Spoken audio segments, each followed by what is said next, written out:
ಸ್ನೇಹಿತರೆ, ಈ ಕತೆ ನಿಜ ಜೀವನದಲ್ಲಿ ನಡೆದ ಘಟನೆಯ ಆಧಾರದ ಕತೆ. ನನ್ನ ಹೆಸರು ನವ್ಯ ಕುಲಕರ್ಣಿ. ಎಲ್ಲರೂ ನನ್ನನ್ನು ನವ್ಯ ಎಂದೇ ಕರೆಯುತ್ತಾರೆ. 2005ರಲ್ಲಿ ಮನೆಯವರ ಒಪ್ಪಿಗೆಯಂತೆ ನನ್ನ ಮದುವೆಯಾಯಿತು. ಆಗ ನಾನು ಪದವಿಗೆ ಹೊಸದಾಗಿ ಸೇರಿದ್ದೆ. ಮದುವೆಯಾದ ನಂತರ ಎಲ್ಲವೂ ಚೆನ್ನಾಗಿಯೇ ಇತ್ತು. ಅತ್ತೆ ಮನೆಯವರೆಲ್ಲರೂ ನನ್ನನ್ನು ತುಂಬ ಪ್ರೀತಿಸ್ತಿದ್ರು. ನನ್ನ ಗಂಡ ಹೈಸ್ಕೂಲ್ನಲ್ಲಿ ಇಂಗ್ಲಿಷ್ ಶಿಕ್ಷಕರಾಗಿದ್ದರು. ನಮ್ಮ ಮನೆ ಮತ್ತು ಅತ್ತೆ ಮನೆಯ ನಡುವಿನ ಅಂತರ ಸುಮಾರು 10 ಕಿಲೋಮೀಟರ್ ಇತ್ತು. ನಮ್ಮ ಮನೆಯಿಂದಲೇ ನನ್ನ ಗಂಡ ಕೆಲಸ ಮಾಡ್ತಿದ್ದ. ಶಾಲೆ ಹತ್ತಿರವಾಗಿದ್ದ ಕಾರಣ ಹೆಚ್ಚಿನ ಸಮಯ ನಾನು ನಮ್ಮ ತಾಯಿಯ ಮನೆಯಲ್ಲೇ ಇರ್ತಿದ್ದೆ. ನನ್ನ ಗಂಡ ಶಾಲೆ ಮತ್ತು ಟ್ಯೂಷನ್ ಮುಗಿಸಿಕೊಂಡು ರಾತ್ರಿ ಸುಮಾರು 10 ಗಂಟೆಗೆ ನಮ್ಮ ಮನೆಗೆ ಬರ್ತಿದ್ರು. ಅವರು ಇಂಗ್ಲಿಷ್ ವಿಷಯದಲ್ಲಿ ಅತ್ಯುತ್ತಮ ಶಿಕ್ಷಕರಾಗಿದ್ದರು. ನಮ್ಮ ಊರು ಸಂಪೂರ್ಣ ಗ್ರಾಮೀಣ ಪ್ರದೇಶವಾಗಿದ್ದರಿಂದ ಅವರಿಗಿಂತ ಉತ್ತಮ ಶಿಕ್ಷಕರು ಅಲ್ಲಿ ಇರಲಿಲ್ಲ. ಹೆಚ್ಚಿನ ಸಮಯವನ್ನು ಅವರು ಶಾಲೆಯಲ್ಲೇ ಕಳೆಯುತ್ತಿದ್ದರು. ಎಲ್ಲವೂ ಸರಿಯಾಗಿ ಸಾಗ್ತಿತ್ತು. ಹೀಗೆ 2 ವರ್ಷ ನಮ್ಮ ದಾಂಪತ್ಯ ಜೀವನ ತುಂಬ ಸಂತೋಷದಿಂದ ಕಳೆಯಿತು. 2008ರಲ್ಲಿ ನಾನು ಗರ್ಭಿಣಿಯಾದೆ. ಈ ಸುದ್ದಿ ತಿಳಿದು ಅತ್ತೆ ಮನೆಯವರು ನಮ್ಮ ಮನೆಯವರು ತುಂಬ ಸಂತೋಷಪಟ್ಟರು. ನನ್ನ ಗಂಡನಿಗೂ ಬಹಳ ಖುಷಿಯಾಯಿತು. ನಾನು ಗರ್ಭಿಣಿಯಾದ 3 ತಿಂಗಳಲ್ಲಿ ನನಗೆ ಹೆಚ್ಚು ರಕ್ತಸ್ರಾವವಾಗಲು ಆರಂಭವಾಯಿತು. ವೈದ್ಯರ ಬಳಿ ಹೋದಾಗ ಅವರು ಸಂಪೂರ್ಣ ಬೆಡ್ ರೆಸ್ಟ್ ಬೇಕೆಂದು ಹೇಳಿದರು. ಆಗ ಮಗು ಹುಟ್ಟುವವರೆಗೆ ತಾಯಿಯ ಮನೆಯಲ್ಲೇ ಇರಬೇಕೆಂದು ನಿರ್ಧರಿಸಿ ಅಲ್ಲಿಗೆ ಹೋಗಿಬಿಟ್ಟೆ. ನಮ್ಮ ಮನೆಯಲ್ಲಿ ನಾನು, ನನ್ನ ತಾಯಿ, ನನ್ನ ತಮ್ಮ ಮತ್ತು ನನ್ನ ಅಣ್ಣನ ಹೆಂಡತಿ ಅತ್ತಿಗೆ ಇದ್ದರು. ಆಗ ನನ್ನ ತಮ್ಮ 10ನೇ ತರಗತಿಯಲ್ಲಿ ಓದ್ತಿದ್ದ. ನನ್ನ ತಂದೆ ಆಗಲೇ ತೀರಿಕೊಂಡಿದ್ದರು. ತಮ್ಮ ಹುಟ್ಟಿದ 3 ವರ್ಷಗಳ ನಂತರವೇ ತಂದೆ ತೀರಿಕೊಂಡಿದ್ದರು. ನಂತರ ನನ್ನ ಅಣ್ಣ ಮತ್ತು ತಾಯಿ ತುಂಬ ಕಷ್ಟಪಟ್ಟು ನಮ್ಮನ್ನು ಬೆಳೆಸಿದರು. ನಂತರ ನನ್ನ ಅಣ್ಣನಿಗೆ ನೌಕಾಪಡೆಯಲ್ಲಿ ಉದ್ಯೋಗ ಸಿಕ್ಕಿತು. ಅದರಿಂದ ತಾಯಿಯ ಕಷ್ಟ ಸ್ವಲ್ಪ ಕಡಿಮೆಯಾಯಿತು. ತಾಯಿಗೆ ವಯಸ್ಸಾಗಿದ್ದ ಕಾರಣ ಅತ್ತಿಗೆ ಮನೆಯಲ್ಲೇ ಇರ್ತಿದ್ರು. ನನ್ನ ಅತ್ತಿಗೆ ತುಂಬ ಬೆರೆಯುವ ಸ್ವಭಾವದವರು. ಯಾರೊಂದಿಗಾದರೂ ಬೇಗನೆ ಆತ್ಮೀಯತೆ ಬೆಳೆಸಿಕೊಳ್ಳುತ್ತಿದ್ದರು. ನಾನು ಬೆಡ್ ರೆಸ್ಟ್ನಲ್ಲಿದ್ದಾಗ ವೈದ್ಯರು ನನ್ನ ಗಂಡನೊಂದಿಗೆ ದೈಹಿಕವಾಗಿ ಹತ್ತಿರವಾಗಬಾರದೆಂದು ಕಟ್ಟುನಿಟ್ಟಾಗಿ ಸೂಚಿಸಿದ್ದರು. ಆರಂಭದಲ್ಲಿ ನನ್ನ ಗಂಡ ಅದಕ್ಕಾಗಿ ಸ್ವಲ್ಪ ಅಸಮಾಧಾನಪಟ್ಟರು. ಆದರೆ ನಂತರ ಗಮನಿಸಿದಾಗ ಅವರು ಏನು ತೊಂದರೆ ಮಾಡಿಕೊಂಡಂತೆ ಕಾಣಲಿಲ್ಲ. ನನ್ನ ಪಕ್ಕದಲ್ಲೇ ಮಲಗಿದ್ದರೂ ನನ್ನ ಕಡೆ ನೋಡ್ತಿರಲಿಲ್ಲ. ನನ್ನನ್ನು ಮುಟ್ಟುವುದೂ ಇರಲಿಲ್ಲ. ನಾನು ವೈದ್ಯರ ಸಲಹೆಯನ್ನು ಗೌರವಿಸಿ ಅವರು ನನ್ನಿಂದ ದೂರವಿರುತ್ತಿದ್ದಾರೆ ಎಂದುಕೊಂಡೆ. ಆದರೆ ವಿಷಯ ಅಷ್ಟರಲ್ಲೇ ಮುಗಿಯಲಿಲ್ಲ. ದಿನಗಳು ಕಳೆಯುತ್ತಿದ್ದಂತೆ ಅವರ ನಿರ್ಲಕ್ಷ್ಯ ಹೆಚ್ಚಾಗತೊಡಗಿತು. ಮೊದಲು ಪ್ರತಿ ರಾತ್ರಿ ಮನೆಗೆ ಬರುತ್ತಿದ್ದವರು ಈಗ 2-3 ರಾತ್ರಿ ಕಳೆದ ಬಳಿಕ ಮಾತ್ರ ಬರುತ್ತಿದ್ದರು. ಇದರ ನಡುವೆ ನನ್ನ ಅತ್ತಿಗೆಯೊಂದಿಗೆ ಅವರ ಸಂಬಂಧವು ಏನೋ ವಿಚಿತ್ರವಾಗಿ ಕಾಣತೊಡಗಿತು. ಮೊದಲಿನಿಂದಲೂ ಇಬ್ಬರು ಚೆನ್ನಾಗಿಯೇ ಮಾತನಾಡ್ತಿದ್ರು. ನನ್ನ ಅತ್ತಿಗೆ ಎಲ್ಲರೊಂದಿಗೂ ಸಹಜವಾಗಿ ಬೆರೆಯುವವರು ಎಂಬ ಕಾರಣಕ್ಕೆ ನಾನು ಅದನ್ನು ವಿಶೇಷವಾಗಿ ಗಮನಿಸಿರಲಿಲ್ಲ. ಆದರೆ ಈಗ ಅವರ ನಡುವಿನ ಆತ್ಮೀಯತೆ ಕಣ್ಣಿಗೆ ಬೀಳುವಷ್ಟು ಹೆಚ್ಚಾಗಿತ್ತು. ಆದರೂ ನಾನು ಎಂದಿಗೂ ಅನುಮಾನ ಪಡಲಿಲ್ಲ. ಯಾಕಂದರೆ ನನ್ನ ಅತ್ತಿಗೆ ತುಂಬ ಒಳ್ಳೆಯ ಮನಸ್ಸಿನವರು ಎಂದು ನಂಬಿದ್ದೆ. ಇಷ್ಟು ವರ್ಷಗಳಲ್ಲಿ ಅವರ ಬಗ್ಗೆ ಯಾವುದೇ ಕೆಟ್ಟ ವಿಷಯ ನನ್ನ ಗಮನಕ್ಕೆ ಬಂದಿರಲಿಲ್ಲ. ಒಂದು ದಿನ ಮುಂಜಾನೆ ನನ್ನ ನಿದ್ರೆ ಹಠಾತ್ತನೆ ಕಳಚಿತು. ಎದ್ದು ನೋಡಿದಾಗ ನನ್ನ ಗಂಡ ಪಕ್ಕದಲ್ಲಿ ಇರಲಿಲ್ಲ. ನಿಧಾನವಾಗಿ ಎದ್ದು ಹೊರಗೆ ಹೋಗಿ ನೋಡಿದಾಗ ಅವರು ಮೆಟ್ಟಿಲಿನ ಮೇಲೆ ಕುಳಿತು ಮೊಬೈಲ್ ನೋಡ್ತಿದ್ರು. ನನ್ನನ್ನು ನೋಡಿ ನಿದ್ದೆ ಬರಲಿಲ್ಲ, ಅದಕ್ಕೆ ಇಲ್ಲಿ ಬಂದು ಕುಳಿತಿದ್ದೇನೆ ಎಂದು ಹೇಳಿದ್ರು. ಮತ್ತೊಂದು ದಿನ ಅವರ ಒಂದು ಬಟ್ಟೆಯನ್ನು ಹುಡುಕುತ್ತಿದ್ದೆ, ಎಲ್ಲಿಯೂ ಸಿಗಲಿಲ್ಲ. ನಂತರ ನನ್ನ ಅತ್ತಿಗೆ ಅದನ್ನು ತಮ್ಮ ಕೊಠಡಿಯಿಂದ ತಂದು ಕೊಟ್ಟರು. ಆಗ ನಾನು ಬಹುಶಃ ಬಟ್ಟೆಗಳನ್ನು ಒಟ್ಟಿಗೆ ತೆಗೆದುಕೊಂಡು ಹೋಗುವಾಗ ಮಿಸ್ಸಾಗಿ ಅವರ ಕೋಣೆಯಲ್ಲಿ ಉಳಿದಿರಬಹುದು ಎಂದುಕೊಂಡೆ. ನಂತರ ಶಾಲೆಯಿಂದ ಅವರಿಗೆ ಏನಾದರೂ ಅಗತ್ಯ ಬಂದಾಗ ನನ್ನ ಗಂಡ ನೇರವಾಗಿ ನನ್ನ ಅತ್ತಿಗೆಯ ಫೋನ್ಗೆ ಕರೆ ಮಾಡ್ತಿದ್ರು. ಅತ್ತಿಗೆ ಬಂದು ನನಗೆ ವಿಷಯ ಹೇಳ್ತಿದ್ರು. ಒಂದು ದಿನ ಅವರು ಅತ್ತಿಗೆಯ ಫೋನ್ಗೆ ಕರೆ ಮಾಡಿದ್ರು. ಆಗ ನಾನು ಅಲ್ಲೇ ಇದ್ದುದರಿಂದ ಅತ್ತಿಗೆ ನನಗೆ ಫೋನ್ ಕೊಟ್ಟರು. ನಾನು ಅವರೊಂದಿಗೆ ಮಾತನಾಡ್ತಿದ್ದೆ. ಅಷ್ಟರಲ್ಲಿ ಅತ್ತಿಗೆ ಎದ್ದು ಇನ್ನೊಂದು ಕೋಣೆಗೆ ಹೋದರು.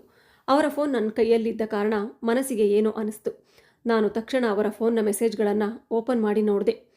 ಹೇಳಬೇಕಂದ್ರೆ ಇದು ನನ್ನ ಜೀವನದ ಅತಿ ದೊಡ್ಡ ತಪ್ಪಾಗಿತ್ತು. ಆದರೆ ಅಲ್ಲಿ ನನ್ನ ಗಂಡ ಕಳುಹಿಸಿದ್ದ ಮೆಸೇಜ್ ಕಾಣಿಸಿದವು. ಒಂದು ಮೆಸೇಜ್ನಲ್ಲಿ ಹೀಗೆ ಬರೆಯಲಾಗಿತ್ತು: ನನ್ನ ರಾತ್ರಿಯ ನಿದ್ರೆಯನ್ನು ಕಸಿದುಕೊಳ್ಳುವ ಅಗತ್ಯವೇನಿತ್ತು? ಈಗ ನಿನ್ನನ್ನು ಅಪ್ಪಿಕೊಳ್ಳಲು ಆಗುತ್ತಿಲ್ಲ, ನೆಮ್ಮದಿಯಾಗಿ ಮಲಗಲು ಆಗುತ್ತಿಲ್ಲ. ಆ ಮೆಸೇಜ್ ನೋಡುತ್ತಿದ್ದಂತೆಯೇ ನನ್ನ ಕಾಲ ಕೆಳಗಿನ ನೆಲವೇ ಕುಸಿದಂತಾಯಿತು. ಭೂಮಿಯೊಳಗೆ ಹುದುಗಿ ಬಿಡಬೇಕೋ, ನೀರಿಗೆ ಹಾರಿ ಸಾಯಬೇಕೋ ಎಂಬಷ್ಟು ಆಘಾತವಾಯಿತು. ಕೈಕಾಲುಗಳು ನಡುಗತೊಡಗಿದವು. ಉಸಿರೇ ನಿಂತಂತಾಯಿತು. ಕೆಲವೇ ಕ್ಷಣಗಳಲ್ಲಿ ನಾನು ಕಲ್ಲಾಗಿ ಹೋಗಿದ್ದೇನೆ ಎಂಬ ಭಾವನೆ ಉಂಟಾಯಿತು. ಇದು ಹೇಗೆ ಸಾಧ್ಯ ಎಂದು ಮತ್ತೆ ಮತ್ತೆ ಆ ಮೆಸೇಜನ್ನು ಓದುತ್ತಿದ್ದೆ. ಮತ್ತೆ ಮತ್ತೆ ಆ ನಂಬರನ್ನು ಪರಿಶೀಲಿಸುತ್ತಿದ್ದೆ. ಎಲ್ಲವೂ ನನ್ನ ಕಣ್ಣೆದುರೇ ಇದ್ದರೂ ಆ ಸತ್ಯವನ್ನು ಒಪ್ಪಿಕೊಳ್ಳಲು ನನ್ನ ಮನಸ್ಸಿಗೆ ಸಾಧ್ಯವಾಗುತ್ತಿರಲಿಲ್ಲ. ನನ್ನ ರಕ್ತದೊತ್ತಡ ಏರಿತು. ಉಸಿರಾಟದ ತೊಂದರೆ ಆರಂಭವಾಯಿತು. ಅಮ್ಮ ಗಾಬರಿಯಿಂದ ಕೂಗುತ್ತಾ ನನ್ನ ಮಗಳಿಗೆ ಏನಾಗಿದೆ, ಎಲ್ಲರೂ ಬೇಗ ಬನ್ನಿ ಎಂದು ಕರೆಯುತ್ತಿದ್ದರು. ಅಮ್ಮನ ಪ್ರತಿಯೊಂದು ಮಾತು ನನ್ನ ಕಿವಿಗೆ ಬೀಳುತ್ತಿತ್ತು. ಆದರೆ ಮಾತನಾಡುವ ಶಕ್ತಿಯೇ ನನ್ನಲ್ಲಿರಲಿಲ್ಲ. ಅತ್ತಿಗೆ, ಮನೆಯವರು ಎಲ್ಲರೂ ನನ್ನ ಸುತ್ತ ಸೇರಿದರು. ಸ್ವಲ್ಪ ಸಮಯದ ನಂತರ ಮಾತ್ರ ನಾನು ಮಾತನಾಡಲು ಸಾಧ್ಯವಾಯಿತು. ನನ್ನ ಗಂಡ ಕೂಡ ಬೇಗನೆ ಮನೆಗೆ ಬಂದರು. ಆದರೆ ಅಷ್ಟರೊಳಗೆ ನಾನು ಯಾರಿಗೂ ಏನನ್ನೂ ಹೇಳಲಿಲ್ಲ. ಕಣ್ಣೀರು ಮಾತ್ರ ಹರಿಯುತ್ತಿತ್ತು. ಕೈಕಾಲುಗಳು ಇನ್ನೂ ನಡುಗುತ್ತಿದ್ದವು. ನನ್ನ ಅಣ್ಣ ತುಂಬ ಕಷ್ಟಪಟ್ಟು ನನ್ನ ಮದುವೆ ಮಾಡಿಸಿದ್ದ. ಒಬ್ಬನೇ ದುಡಿದು ಮನೆಯನ್ನು ಮದುವೆಯ ಖರ್ಚನ್ನು ನಿಭಾಯಿಸಿದ್ದ. ಇಂತಹ ವಿಷಯ ಗೊತ್ತಾದರೆ ಅಣ್ಣನು ನನ್ನ ತಾಯಿಯು ಬದುಕಲಾರರು ಎಂದು ನನಗೆ ಭಯವಾಯಿತು. ನಾನು ಮನೆಯವರ ಮುದ್ದಿನ ಮಗಳು. ಈ ಸತ್ಯವನ್ನು ಯಾರೂ ಸಹಿಸಲಾರರು. ಆ ರಾತ್ರಿ ನನ್ನ ಗಂಡ ಕೇಳಿದ್ರು, ಏನಾಯಿತು? ಬೆಳಗ್ಗೆ ಎಲ್ಲವೂ ಚೆನ್ನಾಗಿತ್ತು, ಇದ್ದಕ್ಕಿದ್ದ ಹಾಗೆ ಹೀಗೇಕಾಯಿತು? ನಾನು ಯಾವುದೇ ಉತ್ತರ ಕೊಡದೆ ಇನ್ನೊಂದು ಕಡೆ ತಿರುಗಿ ಮಲಗಿಕೊಂಡೆ. ಅವರು ನನ್ನ ತಲೆಯ ಮೇಲೆ ಕೈಯಿಟ್ಟಾಗ ನನಗೆ ಇನ್ನೂ ಹೆಚ್ಚು ಅಸಹ್ಯವಾಯಿತು. ಅಳುತ್ತಾ ಅಳುತ್ತಾ ನಿದ್ರೆಗೆ ಜಾರಿದೆ. ರಾತ್ರಿ ಸುಮಾರು 2 ಅಥವಾ 3 ಗಂಟೆಯಾಗಿರಬಹುದು. ನಾನು ಆಗ ಎಚ್ಚರವಾಗಿ ನೋಡಿದಾಗ ಅವರು ಮತ್ತೆ ಪಕ್ಕದಲ್ಲಿರಲಿಲ್ಲ. ಟಾರ್ಚ್ ಹಿಡಿದು ಹೊರಗೆ ಹೋದೆ. ಬಾವಿಯ ಪಕ್ಕದಲ್ಲಿ ಯಾರೋ ಮಾತನಾಡುವ ಶಬ್ದ ಕೇಳಿಸಿತು. ಹತ್ತಿರ ಹೋದ ಕೂಡಲೇ ಶಬ್ದ ನಿಂತಿತು. ಬಹುಶಃ ಅವರು ಫೋನ್ನಲ್ಲಿ ಮಾತನಾಡ್ತಿದ್ರು. ನನ್ನನ್ನು ನೋಡುತ್ತಿದ್ದಂತೆಯೇ ಕಾಲ್ ಕಟ್ ಮಾಡಿದ್ರು. ಆ ದಿನವೂ ನಾನು ಬಾಯಿ ತೆರೆಯಲಿಲ್ಲ. ಮನೆಯ ಗೌರವಕ್ಕಾಗಿ ಎಲ್ಲವನ್ನ ಸಹಿಸಿಕೊಂಡೆ. ಇಂದು ಯೋಚಿಸಿದರೆ ನಾನು ಎಷ್ಟು ಮೂರ್ಖಳಾಗಿದ್ದೆ. ನನ್ನ ನೋವನ್ನು ಬದಿಗಿಟ್ಟು ಎಲ್ಲರ ಮಾನ ಗೌರವದ ಬಗ್ಗೆ ಮಾತ್ರ ಯೋಚಿಸುತ್ತಿದ್ದೆ. ಈ ವಿಷಯ ಹೊರಬಂದರೆ ನನ್ನ ಅತ್ತಿಗೆಯನ್ನ ಅಣ್ಣ ಕೊಂದು ಬಿಡಬಹುದು. ಜನರು ಕೆಟ್ಟದಾಗಿ ಮಾತನಾಡಬಹುದು. ಬಹುಶಃ ಇದು ಕೇವಲ ಒಂದು ತಪ್ಪು, ಮುಂದೆ ಎಲ್ಲವೂ ಸರಿಯಾಗಬಹುದು ಎಂದು ನನ್ನನ್ನು ನಾನೇ ಸಮಾಧಾನಪಡಿಸಿಕೊಂಡೆ. ಆದರೆ ದಿನಗಳು ಕಳೆದಂತೆ ಅವರ ವರ್ತನೆ ಎಲ್ಲರ ಕಣ್ಣಿಗೂ ಬೀಳತೊಡಗಿತು. ಆದರೂ ಯಾರು ಬಾಯಿ ಬಿಟ್ಟು ಏನೂ ಹೇಳಲಿಲ್ಲ. ಅಷ್ಟರಲ್ಲಿ ಅತ್ತಿಗೆ ತವರು ಮನೆಗೆ ಹೋಗುವುದಾಗಿ ಹೇಳಿದ್ರು. ಅಮ್ಮ, ನನ್ನ ತಮ್ಮ ಅವಳನ್ನು ಕರೆದುಕೊಂಡು ಹೋಗ್ತಾನೆ ಅಂತ ಹೇಳಿದ್ರು. ಆದರೆ ಅತ್ತಿಗೆ ಒಪ್ಕೊಳ್ಳಿಲ್ಲ. ನಾನು ಒಬ್ಬಳೇ ಹೋಗುತ್ತೇನೆ ಅಂತ ಹೇಳಿದ್ರು. ನಮ್ಮ ಊರಿನ ಪದ್ಧತಿಯಂತೆ ಮದುವೆಯಾದ ಹೆಣ್ಣು ಒಬ್ಬಳೇ ತವರು ಮನೆಗೆ ಹೋಗೋದಿಲ್ಲ. ಅತ್ತೆ ಮನೆಯವರೋ ಅಥವಾ ತವರು ಮನೆಯವರೋ ಜೊತೆಯಲ್ಲೇ ಹೋಗಬೇಕು. ಸಾಮಾನ್ಯವಾಗಿ ನನ್ನ ತಮ್ಮನೇ ಕರೆದುಕೊಂಡು ಹೋಗ್ತಿದ್ದ. ಆದರೆ ಈ ಬಾರಿ ಅತ್ತಿಗೆ ಅವನನ್ನು ಕರೆದುಕೊಂಡು ಹೋಗಲಿಲ್ಲ. ಅದೇ ದಿನ ನನ್ನ ಗಂಡನ ಯಾವುದೇ ಸುಳಿವೇ ಇರಲಿಲ್ಲ. ನಾನು ಫೋನ್ ಮಾಡಿದಾಗ ಮೀಟಿಂಗ್ ಇದೆ, ಮನೆಗೆ ಬರಲು ತಡವಾಗುತ್ತದೆ ಅಂತ ಹೇಳಿದರು. ಆದರೆ ನನ್ನ ಮನಸ್ಸು ಅದನ್ನು ಒಪ್ಪಲಿಲ್ಲ. ಅವರು ಅತ್ತಿಗೆಯ ಜೊತೆಯಲ್ಲೇ ಇದ್ದಾರೆ ಎಂಬುದು ನನಗೆ ಖಚಿತವಾಗಿತ್ತು. ಸಂಜೆಯ ಹೊತ್ತಿಗೆ ತಮ್ಮನನ್ನು ಶಾಲೆಗೆ ಕಳುಹಿಸಿದೆ. ಶಾಲೆ ನಮ್ಮ ಮನೆಗೆ ಹತ್ತಿರವಾಗಿದ್ದರಿಂದ ಅವನು ಬೇಗ ಬಂದು, ಅಕ್ಕ, ಇಂದು ಮಾವ ಶಾಲೆಗೆ ಬಂದೇ ಇಲ್ಲ, ರಜೆ ಹಾಕಿದ್ರು ಅಂತ ಹೇಳ್ದ. ಅದು ಕೇಳುತ್ತಿದ್ದಂತೆಯೇ ನನ್ನ ಮೇಲೆ ಆಕಾಶವೇ ಕುಸಿದಂತಾಯಿತು. ಗರ್ಭಾವಸ್ಥೆಯಲ್ಲಿದ್ದ ನನಗೆ ಈ ಮಾನಸಿಕ ನೋವನ್ನು ಸಹಿಸುವುದೇ ಕಷ್ಟವಾಗುತ್ತಿತ್ತು. ದಿನದಿಂದ ದಿನಕ್ಕೆ ರಕ್ತದೊತ್ತಡ ಹೆಚ್ಚುತ್ತಿತ್ತು. ಉಸಿರಾಟದ ತೊಂದರೆಯೂ ಹೆಚ್ಚಾಗುತ್ತಿತ್ತು. ಇನ್ನೂ ಸ್ವಲ್ಪ ದಿನ ನೋಡೋಣ ಎಂದುಕೊಂಡೆ. ಬಹುಶಃ ಅವರಿಬ್ಬರು ತಮ್ಮ ಸಂಬಂಧ ಯಾರಿಗೂ ಗೊತ್ತಿಲ್ಲ ಎಂದು ಭಾವಿಸುತ್ತಿದ್ದರು. ರಾತ್ರಿಯಾಯಿತು. ಇನ್ನೂ ನನ್ನ ಗಂಡನ ಸುಳಿವೇ ಇರಲಿಲ್ಲ. ಅಷ್ಟರಲ್ಲಿ ನಮ್ಮ ನೆರೆಮನೆಯ ಒಬ್ಬ ಸಂಬಂಧಿ ಮನೆಗೆ ಬಂದು ಅಮ್ಮನನ್ನು ಕೇಳಿದರು. ಅಕ್ಕ, ನಿಮ್ಮ ಅಳಿಯ ನಿಮ್ಮ ಸೊಸೆಯನ್ನು ಕರೆದುಕೊಂಡು ನಗರಕ್ಕೆ ಹೋಗಿದ್ದಾರಾ ಎಂದು ಕೇಳಿದ. ನನ್ನ ತಾಯಿ ಹಳ್ಳಿಯ ಸರಳ ಮಹಿಳೆ. ಅವರು, ಇಲ್ಲಪ್ಪ, ನೀನು ಯಾರನ್ನೋ ತಪ್ಪಾಗಿ ನೋಡಿರಬೇಕು, ನಮ್ಮ ಸೊಸೆ ಒಬ್ಬಳೇ ತವರು ಮನೆಗೆ ಹೋಗಿದ್ದಾಳೆ ಅಂತ ಹೇಳಿದ್ರು. ಅದನ್ನು ಕೇಳುತ್ತಿದ್ದಂತೆಯೇ ನನಗೆ ಎಲ್ಲವೂ ಸ್ಪಷ್ಟವಾಯಿತು. ಸ್ವಲ್ಪ ಹೊತ್ತಿನ ನಂತರ ನನ್ನ ತಮ್ಮ ಬಂದು ನನ್ನನ್ನು ಬಿಗಿಯಾಗಿ ಅಪ್ಪಿಕೊಂಡು, ಅಕ್ಕ, ಒಂದು ಮಾತು ಹೇಳಬೇಕು ಅಂತ ಹೇಳ್ದ. ನಾನು ಹೇಳು ಅಂದೆ. ಕೋಪ ಮಾಡಿಕೊಳ್ಳೋದಿಲ್ಲ ತಾನೇ? ಇಲ್ಲ, ಹೇಳು. ಆಗ ಅವನು ಹೇಳ್ದ, ಮಾವ ಮತ್ತು ಅತ್ತಿಗೆ ಯಾಕೋ ವಿಚಿತ್ರವಾಗಿ ವರ್ತಿಸ್ತಾರೆ. ನನಗೆ ಅದು ಇಷ್ಟವಾಗ್ತಿಲ್ಲ. ಮಾವ ಯಾವಾಗಲೂ ಅತ್ತಿಗೆಯನ್ನೇ ನೋಡ್ತಿರ್ತಾರೆ. ಇನ್ನೂ ಹಲವು ವಿಷಯಗಳಿವೆ ಎಂದ ಅವನ ಮಾತು ಕೇಳಿ ನನ್ನ ಹೃದಯವೇ ಒಡೆದಂತಾಯಿತು. ಅಂದರೆ ನನ್ನ ಚಿಕ್ಕ ತಮ್ಮನಿಗೂ ಅವರ ವರ್ತನೆ ಅನುಮಾನಾಸ್ಪದವಾಗಿ ಕಾಣಿಸಿತ್ತು. ಅವನು ಕಣ್ಣೀರಿಟ್ಟು, ಅಕ್ಕ, ನೀನು ದುಃಖದಲ್ಲಿದ್ದರೆ ನನಗೂ ತುಂಬ ಅಳಬೇಕು ಅನಿಸುತ್ತೆ. ಈಗ ನೀನು ನನ್ನ ಜೊತೆ ಮೊದಲಿನಂತೆ ಮಾತಾಡೋದೇ ಇಲ್ಲ, ನನ್ನನ್ನು ಪ್ರೀತಿಸೋದೂ ಇಲ್ಲ. ಇದು ನನಗೆ ತುಂಬ ನೋವಾಗ್ತಿದೆ ಎಂದ. ತಂದೆ ತೀರಿಕೊಂಡ ನಂತರ ನನ್ನ ತಮ್ಮನಿಗೆ ನಾನು ಎಲ್ಲವೂ ಆಗಿದ್ದೆ. ಅವನಿಗೆ ಊಟ ಮಾಡಿಸುವುದರಿಂದ ಹಿಡಿದು ಓದಿಸುವವರೆಗೂ ಎಲ್ಲವನ್ನ ನಾನೇ ನೋಡಿಕೊಂಡಿದ್ದೆ. ಆದರೆ ಈಗ ನನ್ನ ಮಾನಸಿಕ ಒತ್ತಡದಿಂದ ಅವನೊಂದಿಗೆ ಮಾತನಾಡುವುದನ್ನೇ ನಿಲ್ಲಿಸಿದ್ದೆ. ಅದು ನೆನೆದು ನನಗೆ ನನ್ನ ಮೇಲೆಯೇ ಬೇಸರವಾಯಿತು. ಅವನಿಗೆ ಸಮಾಧಾನ ಹೇಳುತ್ತಾ, ನನಗೆ ಆರೋಗ್ಯ ಸರಿಯಿಲ್ಲ, ಅದಕ್ಕೆ ಹೀಗೆ ಆಗ್ತಿದೆ, ಎಲ್ಲವೂ ಸರಿಯಾಗುತ್ತದೆ. ಮಾವ ಮತ್ತು ಅತ್ತಿಗೆಯ ಬಗ್ಗೆ ಹೀಗೆ ಹೇಳಬಾರ್ದು. ಅವರಿಬ್ಬರು ಮನೆಯವರಾದ್ದರಿಂದ ಸಹಜವಾಗಿ ಮಾತನಾಡ್ತಾರೆ ಅಷ್ಟೇ ಎಂದೆ. ಆ ರಾತ್ರಿ ಸುಮಾರು 1 ಗಂಟೆಗೆ ನನ್ನ ಗಂಡ ಮನೆಗೆ ಬಂದರು. ಅವರನ್ನು ನೋಡಿದ್ರೆ ಕಳ್ಳತನ ಮಾಡಿ ಬಂದವರಂತೆ ಕಾಣ್ತಿದ್ರು. ಅಮ್ಮ ಊಟ ಮಾಡು ಅಂದರು. ಅವರು, ನಾನು ಒಬ್ಬ ವಿದ್ಯಾರ್ಥಿಯ ಮನೆಯಲ್ಲಿ ಊಟ ಮಾಡಿ ಬಂದಿದ್ದೇನೆ ಅಂತ ಹೇಳಿದ್ರು. ನಾನು ಮನೆಯ ಓಣಿಯ ಮೇಲೆ ಕುಳಿತಿದ್ದೆ. ಅವರು ಮತ್ತೆ ಮತ್ತೆ ಲೈಟ್ ಆರಿಸಿ ಮಲಗು ಎಂದು ಹೇಳುತ್ತಿದ್ರು. ಆದರೆ ಆ ದಿನ ನಾನು ಮಲಗುವ ಉದ್ದೇಶವಿರಲಿಲ್ಲ. ಅವರೊಂದಿಗೆ ಮಾತನಾಡಲು ಅವಕಾಶ ಹುಡುಕುತ್ತಿದ್ದೆ. ಅವರ ಒಂದು ಒಳ್ಳೆಯ ಗುಣವೆಂದರೆ ಇಷ್ಟೆಲ್ಲ ನಡೆದರೂ ಅವರು ನನ್ನೊಂದಿಗೆ ಎಂದಿಗೂ ಕೆಟ್ಟ ರೀತಿಯಲ್ಲಿ ಮಾತಾಡಿರಲಿಲ್ಲ. ನಾನು ಅವರ ಮೊಬೈಲ್ ಕೈಗೆತ್ತಿಕೊಂಡು ಕೇಳಿದೆ, ಯಾವ ವಿದ್ಯಾರ್ಥಿಯ ಮನೆಯಲ್ಲಿ ಊಟ ಮಾಡಿದ್ರಿ? ಅವರಿಗೆ ಈಗಲೇ ಫೋನ್ ಮಾಡಿ ಎಂದೆ. ನನ್ನ ಮಾತು ಕೇಳುತ್ತಿದ್ದಂತೆ ಅವರು ಗಾಬರಿಯಾದರು. ಈ ಹೊತ್ತಿಗೆ ಕರೆ ಮಾಡುವುದು ಸರಿಯಲ್ಲ, ಬೆಳಗ್ಗೆ ಮಾಡೋಣ ಅಂತ ಹೇಳಿದ್ರು. ಬಹುಶಃ ನಾನು ಮತ್ತೆ ಈ ವಿಷಯ ಮಾತನಾಡೋದಿಲ್ಲ ಎಂದು ಅವರು ಭಾವಿಸಿದರು. ನಾನು ಮತ್ತೇನು ಹೇಳದೆ ಮಲಗಿಕೊಂಡೆ. ಮಲಗಿಕೊಂಡೇ ಅಳ್ತಿದ್ದೆ. ಅಳುತ್ತಾ ಅಳುತ್ತಾ ಉಸಿರೇ ಕಟ್ಟಿಕೊಂಡಂತಾಯಿತು. ಅವರು ಮತ್ತೆ ಮತ್ತೆ ಏನಾಯಿತು, ಆರೋಗ್ಯ ಸರಿ ಇಲ್ವೇ, ಯಾಕೆ ಇಷ್ಟು ಅಳ್ತಿದ್ದೀಯಾ ಎಂದು ಕೇಳ್ತಿದ್ರು. ನಾನು ಅಳುತ್ತಲೇ ನನ್ನ ಅಣ್ಣಂದಿರ ಮಾನ ಗೌರವವನ್ನು ನೀವು ಹಾಳು ಮಾಡಿದ್ದೀರಿ. ನನಗೆ ಏನಾದರೂ ಆದರೆ ಅವರು ಸಂಪೂರ್ಣ ಕುಸಿದು ಬಿಡುತ್ತಾರೆ ಎಂದೆ. ಅವರು ಆಶ್ಚರ್ಯದಿಂದ ಏನಾಯಿತು, ಎಲ್ಲವನ್ನ ಸ್ಪಷ್ಟವಾಗಿ ಹೇಳು ಎಂದು ಕೇಳುತ್ತಲೇ ಇದ್ದರು. ಆಗ ನಾನು ಹೇಳಿದೆ, ನಿಮ್ಮ ಮನಸ್ಸಿನಲ್ಲಿ ಏನಾದರೂ ತಪ್ಪಿದ್ದರೆ ಅದನ್ನು ತೊಡೆದು ಬಿಡಿ. ಭಗವಂತ ಇದನ್ನು ಎಂದಿಗೂ ಕ್ಷಮಿಸುವುದಿಲ್ಲ. ಅನಾಥೆಯ ಮೇಲೆ ಅನ್ಯಾಯವನ್ನು ದೇವರು ಸಹಿಸುವುದಿಲ್ಲ. ನಿಮ್ಮ ಕಾಲಿಗೆ ಬೀಳುತ್ತೇನೆ. ನನ್ನ ಕುಟುಂಬದ ಶಾಂತಿಯನ್ನು ಹಾಳು ಮಾಡಬೇಡಿ. ಅಳುತ್ತಾ ಅಳುತ್ತಾ ಇದನ್ನೇ ಹೇಳುತ್ತಿದ್ದೆ. ಆದರೆ ನಿಜವಾದ ವಿಷಯವನ್ನು ಹೇಗೆ ಹೇಳಬೇಕು ಎಂಬುದು ಇನ್ನೂ ನನಗೆ ತಿಳಿಯುತ್ತಿರಲಿಲ್ಲ. ಮಾನ್ಯ ದಿನ ಬೆಳಗ್ಗೆ ನನ್ನ ಅತ್ತೆ ಮತ್ತು ಮನೆಯವರು ನನ್ನನ್ನು ನೋಡಲು ಬಂದರು. ಹಲವು ವಸ್ತುಗಳನ್ನು ತಂದಿದ್ರು. ಎಲ್ಲರೂ ನನ್ನನ್ನು ತುಂಬ ಪ್ರೀತಿಯಿಂದ ನೋಡಿಕೊಂಡ್ರು. ನನ್ನ ಗಂಡ ಕೂಡ ಆ ದಿನ ತುಂಬ ಒಳ್ಳೆಯ ರೀತಿಯಲ್ಲಿ ವರ್ತಿಸುತ್ತಿದ್ದರು. ಸಂಜೆ ಎಲ್ಲರೂ ಕೂತಿದ್ದಾಗ ನನ್ನ ಅತ್ತಿಗೆ ಮತ್ತೆ ಮತ್ತೆ ಅವರ ಫೋನ್ಗೆ ಕರೆ ಮಾಡ್ತಿದ್ರು. ನಾನು ಅವರ ಕೈಯಿಂದ ಫೋನ್ ತೆಗೆದುಕೊಂಡು ಕಾಲ್ ರಿಸೀವ್ ಮಾಡಿದೆ. ಅತ್ತಿಗೆ ಅಣ್ಣ ಅಣ್ಣ ಎಂದು ಕರೆಯುತ್ತಿದ್ದರು. ಸ್ವಲ್ಪ ಹೊತ್ತಿನ ನಂತರ ನಾನು ಹಲೋ ಎಂದ ತಕ್ಷಣ ಅವರು ಕಾಲ್ ಕಟ್ ಮಾಡಿದ್ರು. ಆ ದಿನ ನನ್ನ ಗಂಡ ಹೊರಗೂ ಹೋಗಲಿಲ್ಲ. ಬಹುಶಃ ಅವರಿಬ್ಬರ ನಡುವೆ ಮಾತುಕತೆಯೂ ಆಗಿರಲಿಲ್ಲ. ರಾತ್ರಿ ಸುಮಾರು 9 ಗಂಟೆಗೆ ಅತ್ತಿಗೆ ಮತ್ತೆ ಕಾಲ್ ಮಾಡಿದ್ರು. ಈ ಬಾರಿ ಅವರು ಕರೆ ಸ್ವೀಕರಿಸಲಿಲ್ಲ. ನಾನು ನನ್ನ ಅತ್ತೆಗೆ ಹೇಳಿದೆ, ನಾನು ನಿಮ್ಮ ಜೊತೆಯಲ್ಲೇ ಅತ್ತೆಯ ಮನೆಗೆ ಬರುತ್ತೇನೆ, ಅಲ್ಲಿಯೇ ನನ್ನ ಹೆರಿಗೆ ಆಗಲಿ ಎಂದೆ. ಅತ್ತೆಗೆ ತುಂಬ ಸಂತೋಷವಾಯಿತು. ಆದರೆ ನನ್ನ ತಾಯಿ ಮಾತ್ರ ನನ್ನನ್ನು ಆ ಸ್ಥಿತಿಯಲ್ಲಿ ಕಳುಹಿಸಲು ಸಿದ್ಧಳಿರಲಿಲ್ಲ. ಬಹುಶಃ ನನ್ನ ಗಂಡನಿಗೆ ನಾನು ಅವರ ಎಲ್ಲ ಕೃತ್ಯಗಳನ್ನು ಅರ್ಥ ಮಾಡಿಕೊಂಡಿದ್ದೇನೆ ಎಂಬುದು ಗೊತ್ತಾಗಿತ್ತು.